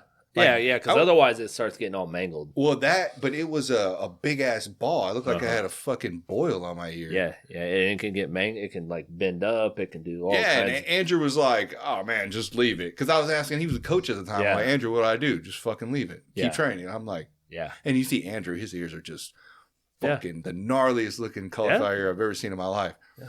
And I was like, "Andrew, you look cool, but I don't want that shit. All right, I want mild. I would like a flatter." Like you wrestled since you were like fucking 1 year old, dog. So I get that, but if I would have continued, it would have looked crazy. And also since then, I mean, I haven't really got much on this year. Like I get it. Sometimes it'll get puffy, and then it goes back down. Yeah. It just takes a while. So like, I'm going to be sitting with a huge ball on the side of my ear for fucking a year. You know what I mean? Looking all wild and shit. Yeah. It might be there forever. Yeah. It can harden up. Big and that's what I'm saying. It would have been a big hard ball if I wouldn't have drained it. Like it took like 20 syringes to drain that shit over a week, and then I had to throw on headgear because it just kept getting bigger and bigger. And I'm like, you got to do the wrestling headgear stuff. Yeah. I had to throw them on. I was like, dude, and it fucking hurts like a bitch. Mine have never. I mean, I've swollen up, but it just goes back down. Well, this one happened because I ripped out of a triangle. That was in a gi. So yeah, comp. I always feel like maybe it's gonna happen whenever I compete. Like I competed in January, and I was like, my ears hurt so bad after. I was like, man, maybe today will be the day. Today will be nothing. No. One day, man. One day. I want that for you. Maybe when I get to the black belt. Yeah, that'll happen, and then just bam. I can put you in a triangle. I'd still probably not gonna work. I could put you in a triangle, and then you just fucking try to get out of it. Yeah, still probably not gonna work. I'm not gonna let you though. I might just stand up. I try really hard to be able to be strong enough to stand up with somebody who's still my same weight. Yeah, and that's how I want to be. That's how strong I want to be with anything. Because I just want to be able to still get up. Yeah. It's like some smaller guys will do that, and like I'll just kind of stand and try to shake them down. Mm-hmm. They're like, "Why are you doing this? Like, why are you doing this?" I'm like, "Cause I can." Yeah, dude. My thing is, bro, like, I will use strength. I don't fucking care. Yeah, it's fine. Like other than my mediocre jiu-jitsu, okay, right? I rely on strength. It's still fine as long as you still throw your technique in there. I am. I'm if I grab technique. you, yeah, I'm just gonna grab you. Right. I'm not gonna loosen it up. I'm just gonna hold on. Right. And then we're gonna move around. Yeah, but my thing is, it's like, some guys would be like, "We use less strength. Use less strength." I do need to change my game a little bit because of my back. Yeah. Because my back can't take the shit that I'm trying to do. Like trying to posture up real heavy and stuff. You've you've probably seen me roll or rolled with me, and so you kind of know. Well, with you, I don't really go all crazy like that. Like it's usually with other like blue belts and white belts, and it's specific people. It's not like me and Logan, right? And one of us gets hurt. You guys go a little harder. Yeah, one of us gets hurt every fucking time. Yeah. So I have to be fucking careful, but. I still like to utilize strength because I think it's a really good tool, and also, I mean, I work out 4 days a week for a reason, right? So, I want to use it, right? You know, but yeah, I don't think it's a bad thing. You know, I don't. I'll use it just the same. I try to hold back my weight, right? A lot. Don't, bro. Put that shit on them. So they need to know. I will do it to people who are either ranked high or people who are similar in size. I'll put it down. Do it to that 1 day white belt. But first day white belt. There's been a few guys who didn't come back after I did it. And even then, I still didn't do it all the way, and they still are like, I don't think I want to do this. Dude, John Monk's like, yeah, please don't. If he's watching this, would probably not. Yeah, he's probably like, don't do that, please. I had one that was an accident where he ended up behind me somehow, and I like braced back onto him, and then we never saw him again. Yeah, after that, he didn't like that. But I've had a couple of those. I outweigh, like, I'm 280 pounds. I outweigh almost everyone. Yeah. Even if I don't always look like it, I still, like, I outweigh almost everybody by a lot. Yeah. Like, more of a heavy average is like 220, 230. Yeah, there's not too many big guys in jiu-jitsu. No. I really like Norris when Norris is there. Oh, Norris. Yeah. And I've talked to him lately. He got a new job. Yeah, he's working at like a dealership. Yeah. Yeah, and dude, he's a good guy, man. I like Norris. Yeah. Dude. Yeah, fucking one day. So I've always rolled with Norris, right? Many times, and he brings his friend in who has, Norris didn't have a background. I don't believe. He just played football. Yeah, he's got a cousin who fights. He's very strong, but Norris will tell you.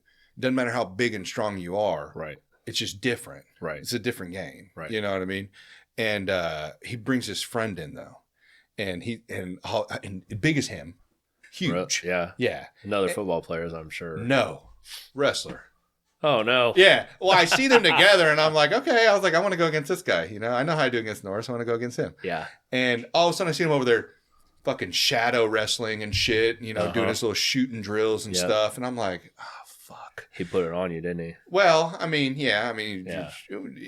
He was probably like, I think a high school wrestler. My kid's jumping up and down. Yeah. He's probably like a high school wrestler because don't get me wrong, he was good. Right. You know what I mean? But maybe out of practice a little bit. Yeah, it's just it's still different. Yeah. You know what I mean? And what I've noticed with people who have wrestled in high school, depending on who the individual is, a lot of the times it's they got good they're good grappling, they good takedowns, but once it kind of hits the ground and you're going out attacking submissions, you got to get out of the wrestler habits and into the jiu-jitsu. Yeah, and they just don't have that. They good control. Depending, like I said, depending on the individual. I'm just going off of what the guys I've gone with. Just jiu-jitsu is just different. Yeah. You know what I mean? Once that starts to be a lot of wrestlers belly down. Mm-hmm. And then once you get them on their back too, if you could sweep and get them on their back, it's like a fish out of water. A lot of the times, but it's like anything else. It's like it's how to grapple, but you just don't know all the pieces. You don't have all the pieces of the puzzle for that. But I shot on his friend because I always want to do that to wrestlers all the time. Yeah. I did that one time to Robert, and he's been on the show. And do you know him? He's a blue belt out of. He's at Pirate now.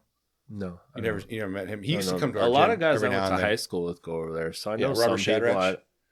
I've heard the name. Yeah, well, he's like D1 wrestler. Yeah, I try to shoot on him. Impossible. He laughed at me. He goes, shakes his head, and did no wrestling on me at all. That's how good the guy was. But sorry, hold on, let me send a text real quick. No, you're good.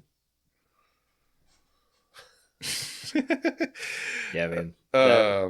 Kids, man, in-home studio. But yeah, so shot on him.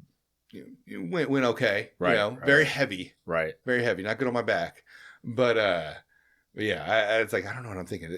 I'm talking like what is Norris 450? Yeah, 380? yeah. He outweighs me about the difference. I outweigh most of the other people, so Big I boy. get to feel the. That's why I like it. Is I get to feel what I'm putting on. Well, somebody and else. with him too, like I told him, and his buddy he was good still. Like you know what I mean. Like we had a good roll.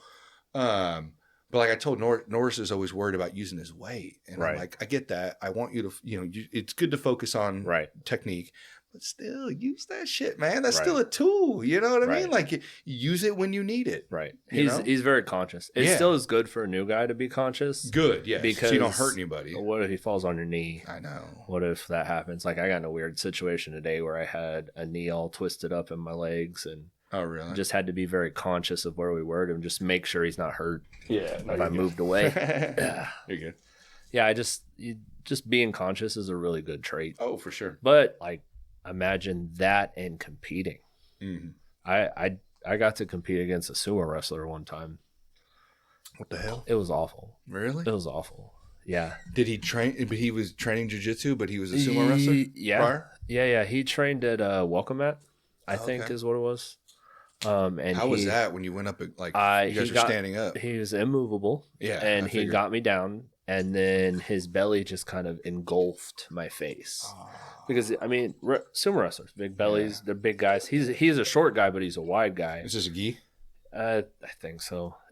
A lot of this has been a really long time. Probably had no rash guard on underneath. No. Hell yeah. No. Yeah, and it was just all belly, and it like engulfed half my face.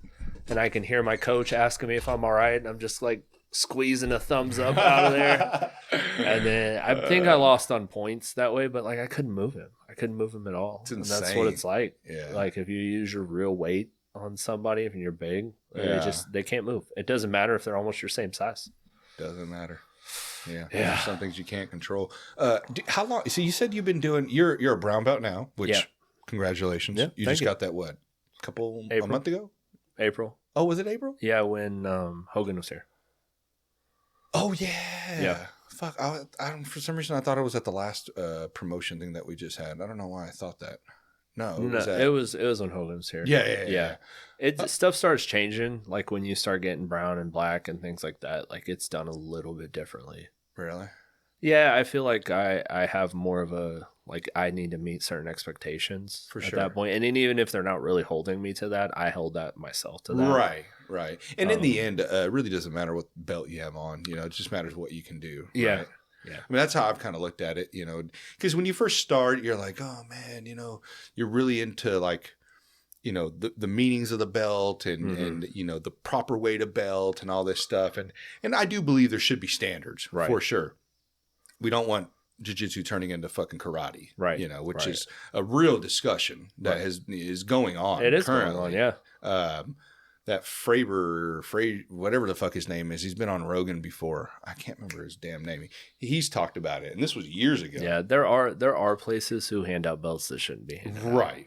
And it's like anything else. Like I could go start a gym right now and hand out belts to people. Right. And whether it's recognized officially or not is one thing. Yeah. But people do it. Yeah, they do and it's not right, man. And I get it. You have to run a business, but you still should respect the art, right? You know what I mean? Because one thing that we can all say about jiu-jitsu is that, like, other than other, you know, karate and stuff like that, which is still good things, you know, if you do them, right, it's good. You know what I mean? Like, at least you're doing something. I always say, you know what I mean?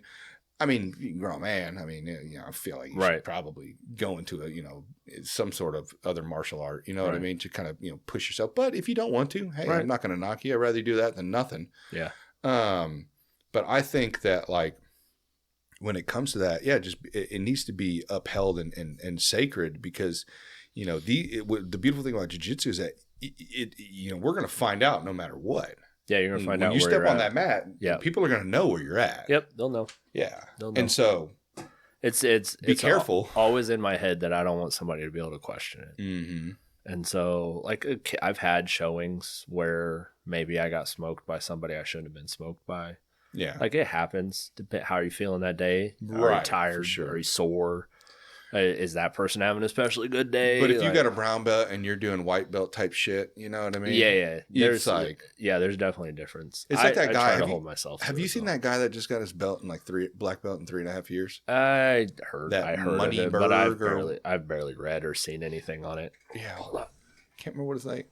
Oh, you got a cramp? Dude? Yeah, my leg just cramped shit, on me, bro. Come on, let's stretch that thing out. it hit me real hard, real fast. But yeah, dude, that fucking, I can't remember what his damn name is, but he got it from Jake Shields, which is, I was very surprised. Him and a couple other big names too. Yeah, I don't know enough. I was like, oh shit. I see it, but just like the community said, they're like, well, we can easily test this right now, right? And that's what'll happen. Yeah, if he can hold it, then fine. Yeah, they're talking about some Nader guy. Have you ever seen that OS podcast? Like a OS podcast? OS, no. Yeah, no. I don't know if that's the name of the actual podcast, but damn, what's that fucking OS Nation BJJ? Matthew Vega. I really like this dude. You guarantee you probably. I probably would like it. I've seen it. I've seen stuff come up. That guy. Yeah, I've seen stuff come up. Yeah, I just don't. That Instagram. Yeah. Well, they were talking about it, and he's got a podcast. I like listening to those guys. But they were discussing that situation with that guy that got his, he's got a lot of money and stuff like that, and they feel like, basically bought his belt. But, like he said, we could find out, find another fresh black belt. Right. And let's get them together. Let's see. Yeah. They could. And I think it's good. I think that's healthy. I think I think things like that should be done. That way we can, show that, that the art's not being taken advantage of as a business or money thing. And some of that too is probably just because the high names that are behind it, they just want to question. That's true. Mess with people. Yeah, because that guy might be really fucking good, but 3.5 years good. I mean, I don't even think Gordon Ryan got his belt in 3.5 years. No, it's a very few people who get it that fast. Yeah, what was that MMA fighter's name? The Hawaiian dude. That's BJ Penn. Yeah, BJ Penn. Did he get it in 3.5 years? Maybe. I think so. Yeah, I think his was very fast. He's one of the fastest routes to black belt. Yeah, BJ Penn, bro. I mean, I don't know. That's when I spent a lot of time watching MMA. Oh, did you? When it was BJ Penn. Yeah, He's like licking blood off his gloves. I didn't get to watch a lot of his fights. Yeah, that was more in the. He was really days. Fun to watch. Yeah. But yeah, man. So that, I mean, it's neat, man. I'm glad you got your brown belt now. And like you said, it's nothing different, I guess. Other than you want to get it's to get to the next. You have to start fine tuning things and meeting the goals that you feel like to get to to that level. I just look at it like it's all going to happen. I did start to get a little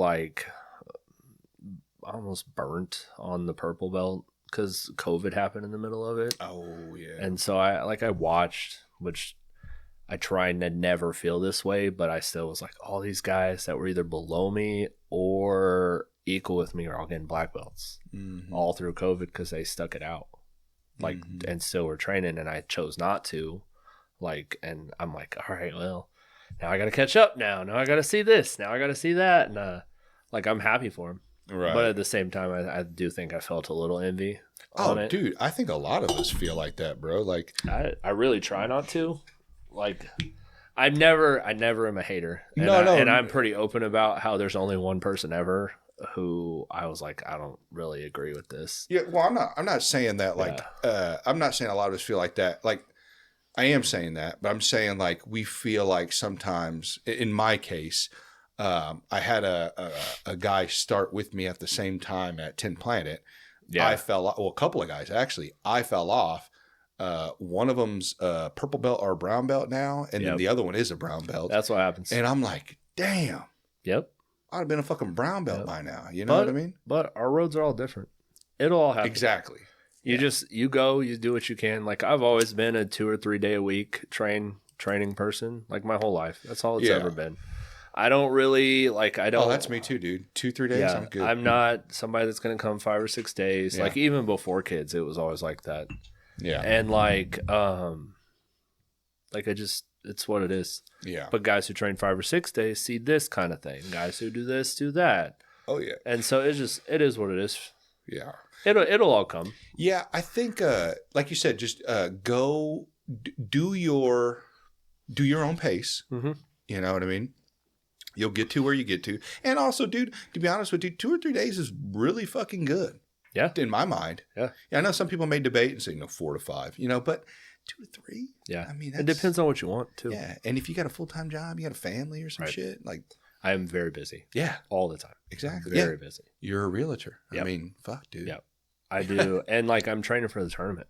Yeah, too. Especially weekends, too. You're probably booked on the weekends. We flip houses, too. Okay. And so it's what we're doing now is different. But, like, with all this, like, I train 3 mornings a week. Mm-hmm. I try to get, like, an afternoon if I can. Yeah. But it's rare. With the kids, it's hard. My kids, I got 2 kids in different soccer leagues. 2 very, like, the one that plays comp soccer has a really stringent schedule. Mm-hmm. I work out on my own still, like, and then I gotta work on this house or work on that house, or we work on this, or I show some houses, or I do this or that. Gotta hold the house together. I mean, any homeowner knows your house is always falling apart. Yeah. Doesn't matter what happens. There's always something. There's always fucking something, man. You're telling me, dude. Always something. Especially the older the house. Right. Right. How did you get started in that? Like, when would you with the realtor stuff? Yeah. My wife. Oh, okay. Cool. So my wife, she might yell at me. She has Crohn's. She doesn't like to talk about it. She won't want me to talk too much about it, but she has Crohn's. So she was working at Ford, and it's not really friendly for that. Yeah. So she's like, well, I'm going to try real estate. And I was working in, like, a job, and so she does real estate, and it was hard for a couple of years. She was really paying her dues, really training, really learning. Trying to build up her network. Trying to build up the network. She worked on a team, and so she got a lot of education. That's good. And then she's like, I need help. We're really busy. I need help. We should make enough that you can quit, and it's going to make up for it. And so I quit my job. I quit my job on, like, a 48 hours notice. Oh, shit. Well, I hated the job anyway. And I was looking for a reason to quit for a long time. What were you doing at the time? I worked at Social Security caves. Oh, okay. And, like, a bunch of people I went to school with were there. A bunch of people I know. We got all our friends in there. Like, everybody started quitting. So it was miserable. And it's underground. It'd be like being in here. Social Security caves? Is that like the IRS? So it is where all of the records for Social Security files are. So, like, disability, SSI. That's at the, what's it called? Space Center. No, the what's the tunnels, all that shit called? Space Center. It's not the one by Subtropolis. That's by Ameristar. No. And the other ones that are up by the drive. There's 3 or 4 cave things. That's wild, isn't it? Yeah, there's a lot of them. But ours was off of 291 in Independence at the Space Center caves. Okay. And it's what it is. It's just a records facility. Yeah, because they're able to keep, since it stays at a certain humidity and temperature, they're able to keep stuff down there that would normally above ground. I guess it'd be very expensive to keep an area cooled. I suppose. Yeah, it's hotter. It's hotter down there than you would think. Oh, really? Yeah. Oh, well, at least at the Subtropolis. So the Subtropolis one used to be like a limestone mine. Yeah. Maybe it's deeper, but it's huge. Yeah. I mean, they said there's like 1,000 businesses or some shit. I might be wrong on that, but I was just watching a video the other day because I've heard of it, but I've never like looked into what's down there. They have like a warehouse down there that holds all these movie films. Yeah. And so what the girl or the guy was saying, the reporter, they're like, yeah, it stays at a certain temperature and a certain humidity level to where it won't affect these things. They can stay down there, and it's cheaper for them to keep it there. Yeah, to keep it there, because unless they'd have to have some building, they'd have to have it cooled and all that shit. So it's just it's easier. But yeah, man, they have a bunch of stuff down there, dude. I think they said the film, and then man, what else did they? Man, I'm fucking going. There's probably a lot of stuff. Yeah, like we had records. They had shops. I think there was a records down there too as well. Storage. Yeah. There's a guy that ran a food truck business. Yeah, what's down at Subtropolis, dog? I mean, there's a lot of conspiracy theories about it. Oh, I don't know. Fill me in. I didn't know there was conspiracies. Look them up, but I've heard some stuff, but I don't want to. Hey man, throw that shit on 3, dude, and look that shit up. Yeah, that's wild. Yeah, I don't know. So you worked down there. It was fucking weird. It's fine. It's just it's dark. There's no lights. It can be hot. They changed it over time. Mm-hmm. Like the AC, everything that you would think is underneath you is above you. Oh, really? So all pipes, all kinds of stuff. But they had these big AC units. I think they were up, and then they moved them down, and once they moved them down, it's got rid of some of the like pockets of heat. Hmm. So it wasn't as bad, but you're underground all day. You were just doing what? Moving files and shit? Moving files. Different stuff that has to do with files and shipping and Probably receiving. wanted to kill yourself down there. A lot. Yeah. you. Everybody, it makes you depressed because like the whole day, like No basically sunlight? no sunlight. I And know. so you might miss a whole day. In the wintertime, if you start before daylight, you're out after daylight. Yeah. And it's just dark the whole time. Dude, I used to wear Everybody just 12s, bro. headphones all day. Yeah. Nobody talks. Everybody just has headphones and they're just off in their own little world. That's weird, dude. So I quit at the first available opportunity. And I worked there for like 12 years. It paid well. Hold on, you worked there for 12 years? Holy And there's shit. lifers. There's people who were there for 12 years before I ever even got there. Fucking skinwalkers down there, bro.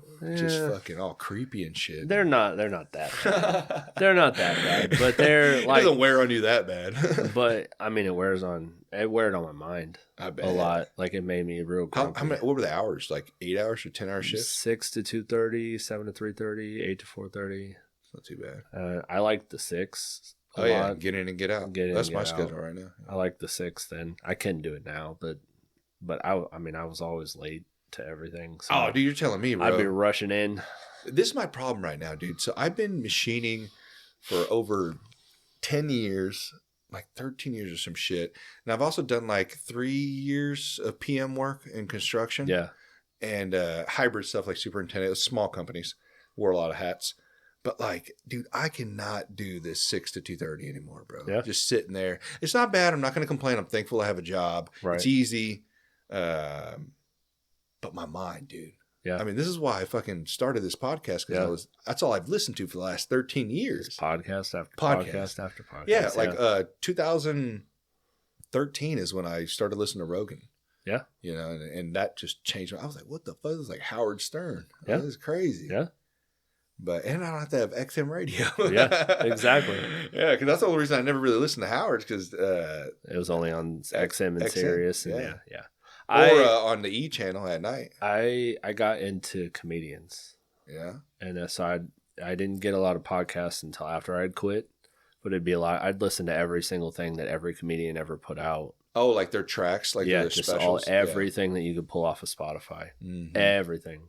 Just over and over and over. Mm-hmm. To where I started just like analyzing it while I was listening. Dude. Yeah. Just to make the time go. Yeah. That's what you do. I've gotten into those modes. Because there's patterns. Dude, sometimes I've listened to movies. Yeah. Listened. Yeah. Not even watched, bro. Just because there's nothing else at that point. You're just. Well, I've seen the movie before, so I'm seeing it in my head. Right. Is that weird? No. Okay. Hey, dude, No. chill, bro. No one asked you. I worked in a cave where there was there's no cell phone signal down there either. Oh, were you guys on Wi-Fi? No. No. No. If Oh, so you had to download it? So you'd have to download it. Oh, So like, fuck. you know, those like iPods that had like 160 gigs or Oh, something. yeah, on? the Apple ones? So Yeah. everybody, The white ones? everybody would be like, all right, I got this new playlist. And so everybody give up your iPod to your friend. Your friend would download it. Everybody'd have these huge playlists that has thousands of songs Shit. or movies. Those LimeWire times, ain't it?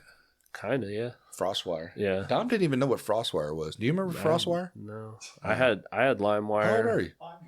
38. Oh, okay, we're not too far apart. I had Napster. Napster? Nah, I didn't get Napster. I had I Napster. don't know what you're talking about. Morpheus. I had something called Morpheus. Morpheus. It's essentially the same thing. Sounds like Alex Jones fucking download It's site. the same. It's just all viruses on everything. All viruses, bro. You just got to have your own Dude, separate computer to download everything. I was wrecking the fucking family computer, bro, Yeah. back in the Yeah, day. yeah. You're But like- hey, my dad was too. You know what I Yeah. mean? So like, I was like, bro, we're both going down for this shit, Right, bro. right. We got like fucking 1,000 fucking songs on this bitch. Yeah. They're gonna come after us, Yeah. dude. Yeah, and that's what everybody would do. Yeah, dude, that was wild. How long did that go on for? Do you remember that? No, Some years, though, time ain't kind of time kind of blurs together 6, now. 7 years at least. Longer than that. Longer than that? Yeah. I guess Napster was out for a minute. Yeah, it all blurs together. Dude. I got. I used to have CDs, bro. You remember when the CDs you were able to store like 100 songs on them? MP3 CDs? like on the ones you burned. Yeah, the ones Yeah. you burned. That I that remember shit you fucking could- blew my mind. You'd have really high memory ones. Yeah, because I didn't even know that. You know, you lived your whole life when you buy CDs, which, you know, when we were younger, we'd go buy CDs Yeah. and 12 songs? 20 songs. Yeah. Sometimes you got a two CD fucking case, and you're like, holy shit! I got a CD case still floating around somewhere. Oh, I got a bunch of them somewhere around here. I haven't thrown. I got a Boyz II Men rid of fucking them. CD over there. I got one of my DVDs too. Oh, I got a whole DVD rack, bro. I'm we collecting them right now. We got a DVD player in the van, Uh-huh. and so I just keep it in there. Oh, that's And dope. we just That's run vintage. Around. It's everything. The van is vintage. Now everyone's almost. just using iPads, dude. I got a 2006 minivan. Is that Really? vintage yet? It's probably pretty close. That's a classic. Yeah, it's Nowadays. probably pretty close. Yeah, because my truck's like a 2004. So yeah, that's a close from yours. Yeah. Yeah, dude, I was driving the other day, bro, and I was like, dude, like, I'm driving what I looked at as an old truck, like an 80s truck back in the day when I was younger. That's my truck right now. Yep. To the younger. That perspective messes you up, doesn't it? Yeah, dude. I'm like, where the fuck did time go, bro? I'm about to hit a 20-year class reunion this year. Oh shit! Are they gonna plan anything? I'm on the like deal to plan it. I didn't even get an invite. Did you get an invite to ours? What? They left you out.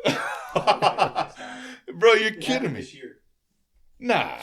Meetup happened 15 then? How long has it been? Nah, the 10-year I'm talking about. The one in 2020. I got one to Oak Park and Northtown. I thought because of COVID they just canceled it, but they were like, hey, they looked at me on the list. They're like, I know on ours they Like the can't way- find some people. They've been- find you. They've been what do you looking mean for. you can't find me? They may not have tried very hard too. Yeah, dude. But- They didn't want me there, bro. Just saying. Hey, I'm different. on the I'm thing different for now. ours. I I'm swear. on the thing for ours, and I've been trying to help find people, trying to plan stuff, Yeah. and Where are you gonna have it at? this Elks Lodge in Blue Springs. Oh, okay. Yeah, I need to talk. There's a girl that's like in charge, so I need to talk to her because I've been slacking a little bit. But like, it should be good if a decent amount of people show up. As long as you have a DJ and some drinks, yeah, yeah, some decent food. I like most of the people I went to school with. Yeah. When I went to Fort Osage, Fort Osage is pretty close knit. Is it? Yeah, because I used to hang around with people who went to other schools, and it wasn't as close knit. Like I used to sneak into Liberty High School because I would get out in half day. Mm-hmm. My girlfriend at the time went to Liberty High School, so I'd like sneak in and go talk to people. Nobody knew any better. There's so many kids there. They had no idea. Crazy, dude. They had no idea. Have you been to the new Liberty schools? The high school? No, Dude, that one. Years. Well, because my brothers, they were just in high school playing football, and we went to one of their games. I think it was Liberty North, because it was like towards the Kearney side Right. on where Rogers, like you go up that street where Rogers Sporting's good is. Yeah. Dude, their fucking stadium is huge, Yeah. man. Isn't that the more wealthy side of Liberty, though? I think so. Probably. I like that. Yeah. Yeah. Ain't it? It's fucking nice out there, Yeah. bro. I wish I was living out there, dude. Yeah. But yeah, dude, their stadium is freaking crazy, man. I haven't been. I mean, For a high school stadium. I don't have kids in high school or anything, so I haven't been in any about of to? the high school. You Yeah, got soon. one more year? One more year. Yeah. My daughter's going to high school this year. Yeah. I have not. I tell been in her, any this of is the why I co-op. train. This is why I fucking train. That's why you gotta get her to train, so you don't have to worry about it. That fuck no, dude. I want to go over there and fucking, hey man, come here, fucking slap the shit out of this kid. Like, what the fuck? Now, I mean, dude, some of these kids are as tall as me. Yeah. I don't know what the fuck they're putting in food. You know, it's ridiculous. So my oldest is going into 8th grade, and some of the 8th graders are bigger than me. That's crazy. I'm like, who are these grown men? That's what I'm saying. So if something go to happens, school with? yeah, and she gets with this fucking dude who's a wrestler and he's fucking 210 pounds, Mm-hmm. what am I gonna do, Doc? What am I gonna do? Just take it? I can't fucking, huh? That's why you're training. That's why I'm training. Yeah, That's what I'm trying to tell you. That's You why gotta I'm try. training. You gotta try for sure. Well, yeah, you gotta Yeah, try, you but you ain't gotta gonna try. do shit. I was. Imagine some dude just walking up in your house, like slapping you and just like, "What's up, pops?" Like, what?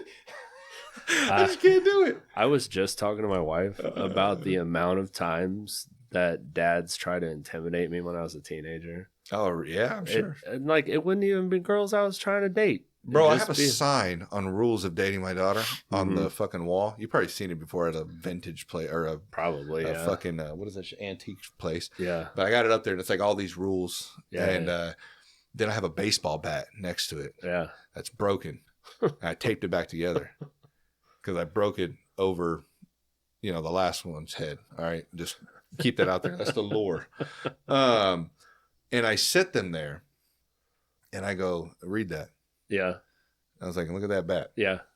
Don't let that be you. Don't make me buy another bat. Right. All right. Right. Don't make there 2 bats up on the wall. My father-in-law said, "Don't make me make you beat me up." That's what he said to me when I met him. Don't make me make you beat me up. Basically, I'm gonna stand up to you if something happens, but I'm not sure if I'm gonna win. Oh, damn, that's the most honest fucking thing you could probably tell somebody, dude. Yeah, that's basically what it was. Yeah. So he was just like, "Yeah, you're probably gonna kick my ass, but I'm not gonna not try." Yeah, I'm gonna try though. Yeah, that's what he said to me. I remember that. Jesus and then I did get surrounded by a bunch of people one time. Oh, really? Yeah, that same girl from high school. Her dad like took care of a paraplegic guy. Really? So there's like all these people around. Yeah, and you've seen the movie like Den of Thieves. Why would there be a lot of people around him? Have you seen the movie Den of Thieves? When they pull that kid out to the garage. Cent? Is that 50 Cent's movie? That's what it was like. They like all these dudes like come up to me and like start like getting in my face. Yeah. And I'm like something is wrong with me because I didn't even register they were messing with me. I just like, why are these people standing so close to me?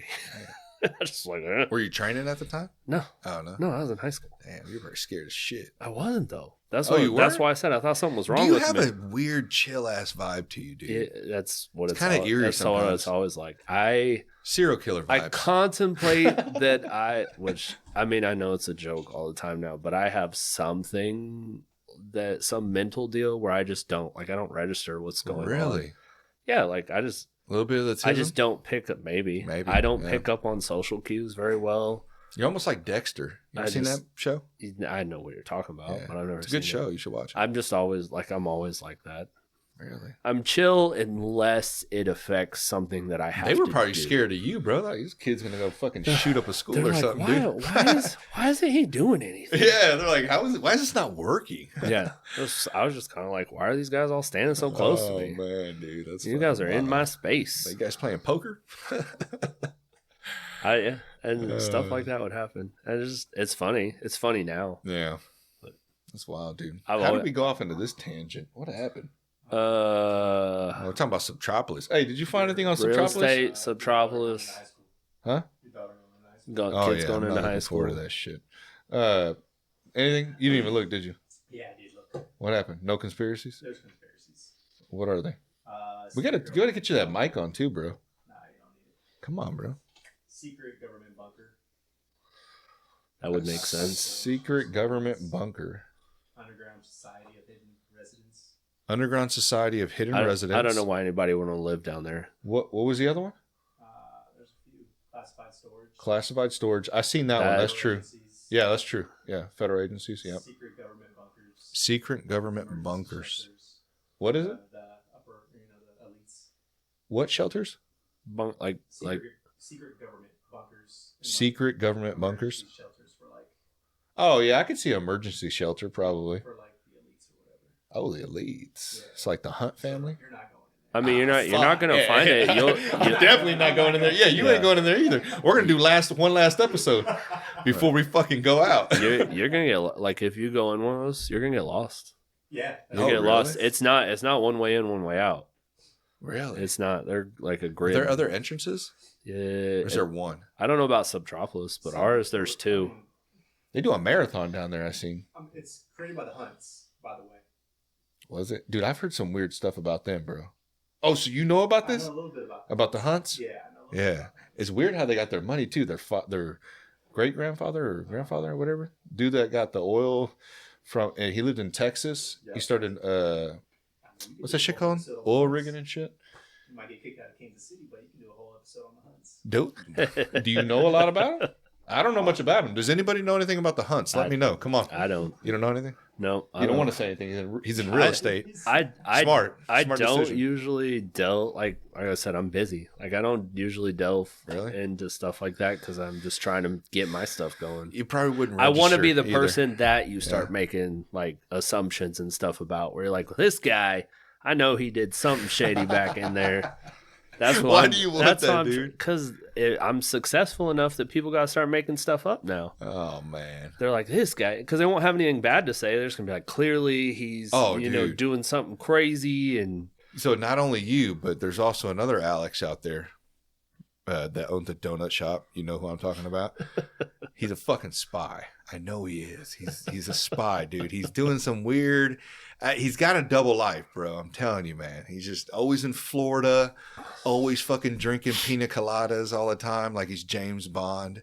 He's got something going on, man. That sounds great. I want to do that. Lives in the biggest house I've ever seen in my life. I want to do that. Yeah. How can I be a spy? I don't know, man. Hey, if you find out, let me know too. I'll go with you. Yeah. Okay. Yeah, dude. I don't see, bro. I think about that sometimes. Would I sell myself? Like not in prostitution or anything. So, maybe it's almost becoming a reality. Pina coladas every day?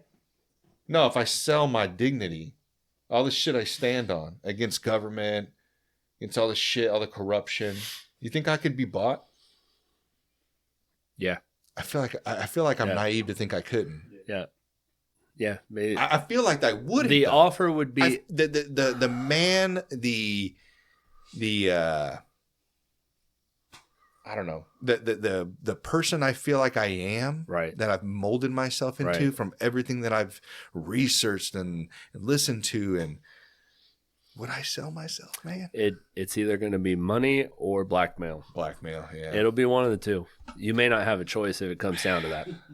And we're seeing how that blackmail works right now. Yeah. The Epstein list. Fuck. What list? Isn't that what they say? That's what list? Well, apparently they're releasing the witness testimonies or whatever. But yeah. That ain't gonna be shit. Yeah. Yeah, dude. You should know anytime. Don't blackmail me, please. That's what I'm saying. When it comes, don't put dang old fucking money in front of my face, please. Yeah. When it comes to that, that's why I just keep to my own business. I keep to my own business. I should probably shut the fuck up. I feel like I'm an idiot, dude. Sometimes I really do. I mean, I'm like, dude, there's guys out here, and they've told me, why are you doing this? Why you do this shit?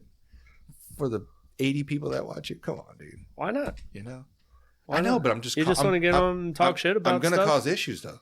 You could. Every job I'm at, I'm always pointing out the dumb shit, the favoritism, the rules for thee, not for me type shit. Are you union? No, but I need to be. Are you in management? No, I have been. So when we were at that cave job, we were union, and I joined like the committees for stuff because of that. So you have outlets. So you felt like that? Yeah. Too. Yeah. But you're not an outspoken guy. You're kind of a chill dude. But that gets more done. Which in everything, like everything that I do, I am completely fine being not the main character. I don't care. Like my wife. You're fine playing Robin? Yeah. Like my wife in our real estate is the main character. And I don't care if it's my idea. It's fine if somebody thinks it's her. She always says that I downplay it too much. As long as the money's coming in. As long as the money's coming in anything. I'm fine not being the main character. I'm out here trying to be fucking Batman. What am I doing? I don't care. Batman always dies. So does Robin ever die? Oh, yeah. I think he loses a few Robins. Oh, does he? Oh, Yeah. There is a couple of Robins. Yeah. I think there was an Asian Robin one time. Yeah, he loses a couple Robins. Yeah. He loses a lot of orphans. Yeah. Damn. But like that, you go into the negotiation and you express your ideas. You're chill about it. And if there was ever anybody that could be Robin, it's you, though. I feel like you could handle death very well. That's what they would do. Yeah, that's what they would do all the time. They implemented so many of my ideas. Oh, I'm thinking of joining a union. I don't know if push comes to shove and I can't get these companies to stop sending me through every fucking interview and you go to this interview and just taking a long ass time. Mm-hmm. I'm gonna join. I'm looking at the iron workers right now. So yeah, we'll see. Yeah, I need something. I need a pension. Yeah, I need to retire, man. Yeah, this generation's fucked. My generation's fucked. I don't trades are not for me because I would rather be home. I feel you. I'd rather be with my kids. Because my 13-year-old and my 5-year-old. We're talking union hours, though, man. It depends. Depends. Like the amount of hours that I have to work. Mm-hmm. If I don't want to go to work today, I don't have to. Yeah, but you probably work more Saturday. Though. I do probably work more, but I'm going to do that anyway. But it's something you like. Yes, and it's something that's flexible. You don't have to be stuck there from 6 to 2:30. Right. I can go train from 10 to noon. Exactly. 3 times a week, and it's not. You can move stuff around. You can move it around if I want. I can set up an appointment. I can do a lot of stuff over the phone, over the laptop. Yeah. I am on my own terms, and that for me is good. but like, teach me, Alex. That's why we're in real estate. Yeah. That's why, and like with our residential real estate, my whole platform is I kind of want to treat people how you want to be treated basis. That's how it should be, like, right? That's what it is. It should be a standard. I'm not trying to sell you. I'm never trying to sell you. I want you to buy a house that you love, that you either want to stay in, or you love it enough that when you don't want to stay, I'm the first person you want to talk to. Like, yeah, because the service given. You know what I mean? It's going to be remembered. Right. And that's what I want to do. I don't want you to ever buy a house and be unhappy you did it. Whatever happened to that? I mean, I'm not saying it doesn't exist out there. I'm not going to be those doom and gloom type guys. But whatever happened to like that type of dignity in your work, and not just to get the fast dollar? A lot of it is everybody. A lot of it is fast dollar. A lot of it is greed. Maybe cultural. Maybe cultural. I assume that this is like this with a lot of stuff. Is the world goes and changes where it like comes up and down. Or maybe right now you get a lot of greedy people, a lot of people who don't really care about customer service, but then they're going to get tired of it. Right. And then they're going to pick it back up again. Just like styles of clothes. It cycles. But what I've noticed is kind of the smaller companies. I'm not saying all. There's definitely some shit ones. Yeah. But I feel like they strive more to have that because they know it's only me. It's only my business, right? You know, I don't have 50 chains. Maybe it's not as personal now. Maybe because that's what I was thinking. Like for instance, like Chipotle to longboards. Yeah, you know, Chipotle used to be the shit for me. Yeah, you know, I used to love Chipotle, and you used to stack that shit. It give you a good amount. It was like $8. Not anymore. Not anymore. Which I get it, inflation. They can't control that. But dude, I go in there, bro. And it looks like a tornado went through most of these. I'm talking about all locations that I've been to. They're all kind of the same, except for the one on Inglewood. They kind of haven't worked together. Yeah. But the fucking Barry Road, the drive-through one. Yeah. Oh God. Yeah. Have you been to that one, Dom? No. Oh, dude. You wouldn't go there. Yeah. I have two right by me now, and they're night and day difference. Mm-hmm. One of them has been there a long time. The other one's brand new. Oh, really? And the brand new one. It's still nice.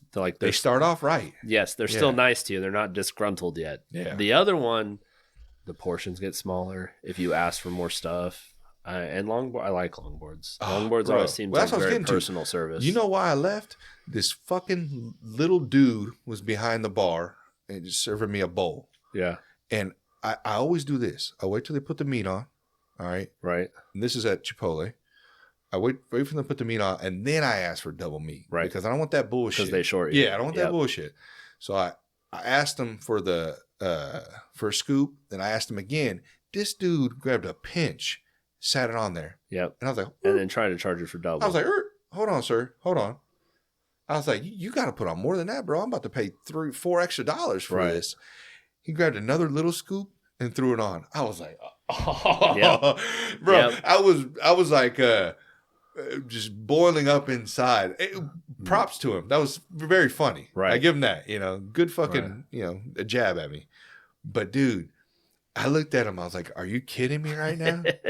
And he just, with the most blank stare, just didn't say a word. Just stared at me. Mm-hmm. I was like, "Dude, put some more meat on the bowl." Yep. He just goes and he grabbed a little bit bigger of a scoop this time and threw on it. By then I was just like, I'm done. I'm getting the fuck out of here. I was like, just bring it down the line. Let's go. Because I'm not that guy, dude, that's going to like hold up a fucking restaurant. I'll say my piece, but I'm not going to like. Right. You're not going to be mean about it. Everything. Right. Yeah. Well, I was a little upset with him on that one. But after that, I'm like, dude, longboards. Mm-hmm. I can't do Chipotle. I do Chipotle sometimes at lunch. Right. It's quick. I can go pick it up. Right. The one by my job's not too bad. But like longboards, bro. That shit's just fucking fire. The closest one to me is Lee Summit. Oh, really? Yeah. Oh, they have one at Lee Summit? Mm-hmm. Really? Dude, the one on North, though? Yeah. I don't make it up. I make it up to go to the gym, and then I go back. I get the 619.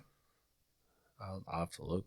You don't know what it is? No, not off the top of my head. You don't go enough. I don't go enough. Damn, I don't make it very often. Yeah. I only get it when I go to Lee Summit. I'm joking. But it's really good, dude. And they're always really nice there. That's what I like, too.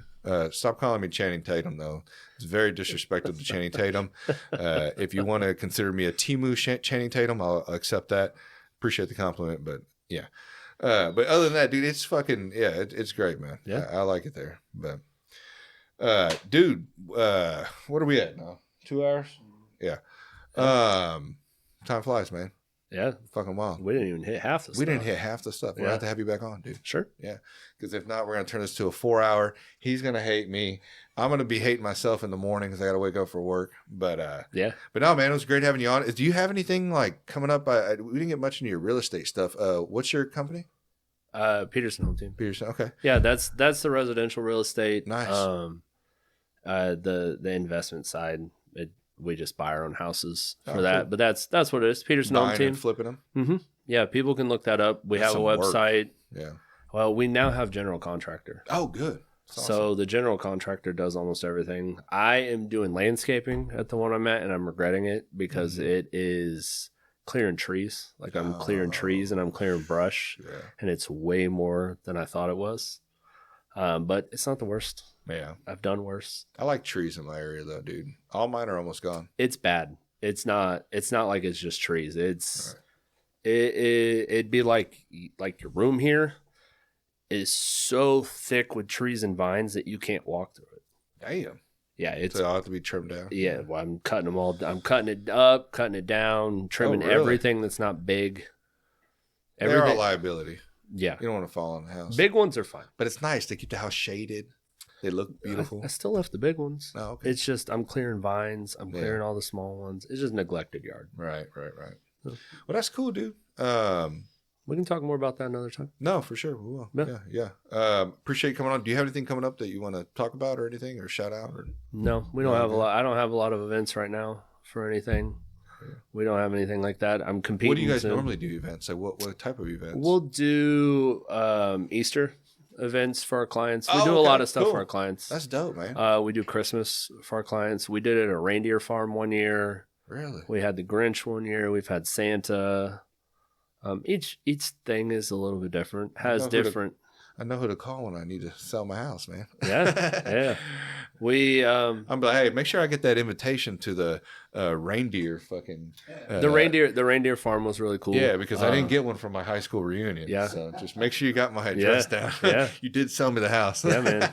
Yeah, the reindeer farm was really cool. You would go out and she would have reindeer. Yeah. They're in the pens, but like they just come and hang out with you. And there's like a tent that she had set up with heaters and stuff because it was really cold right around Christmas. Shit, that's pretty dope, Yeah. dude.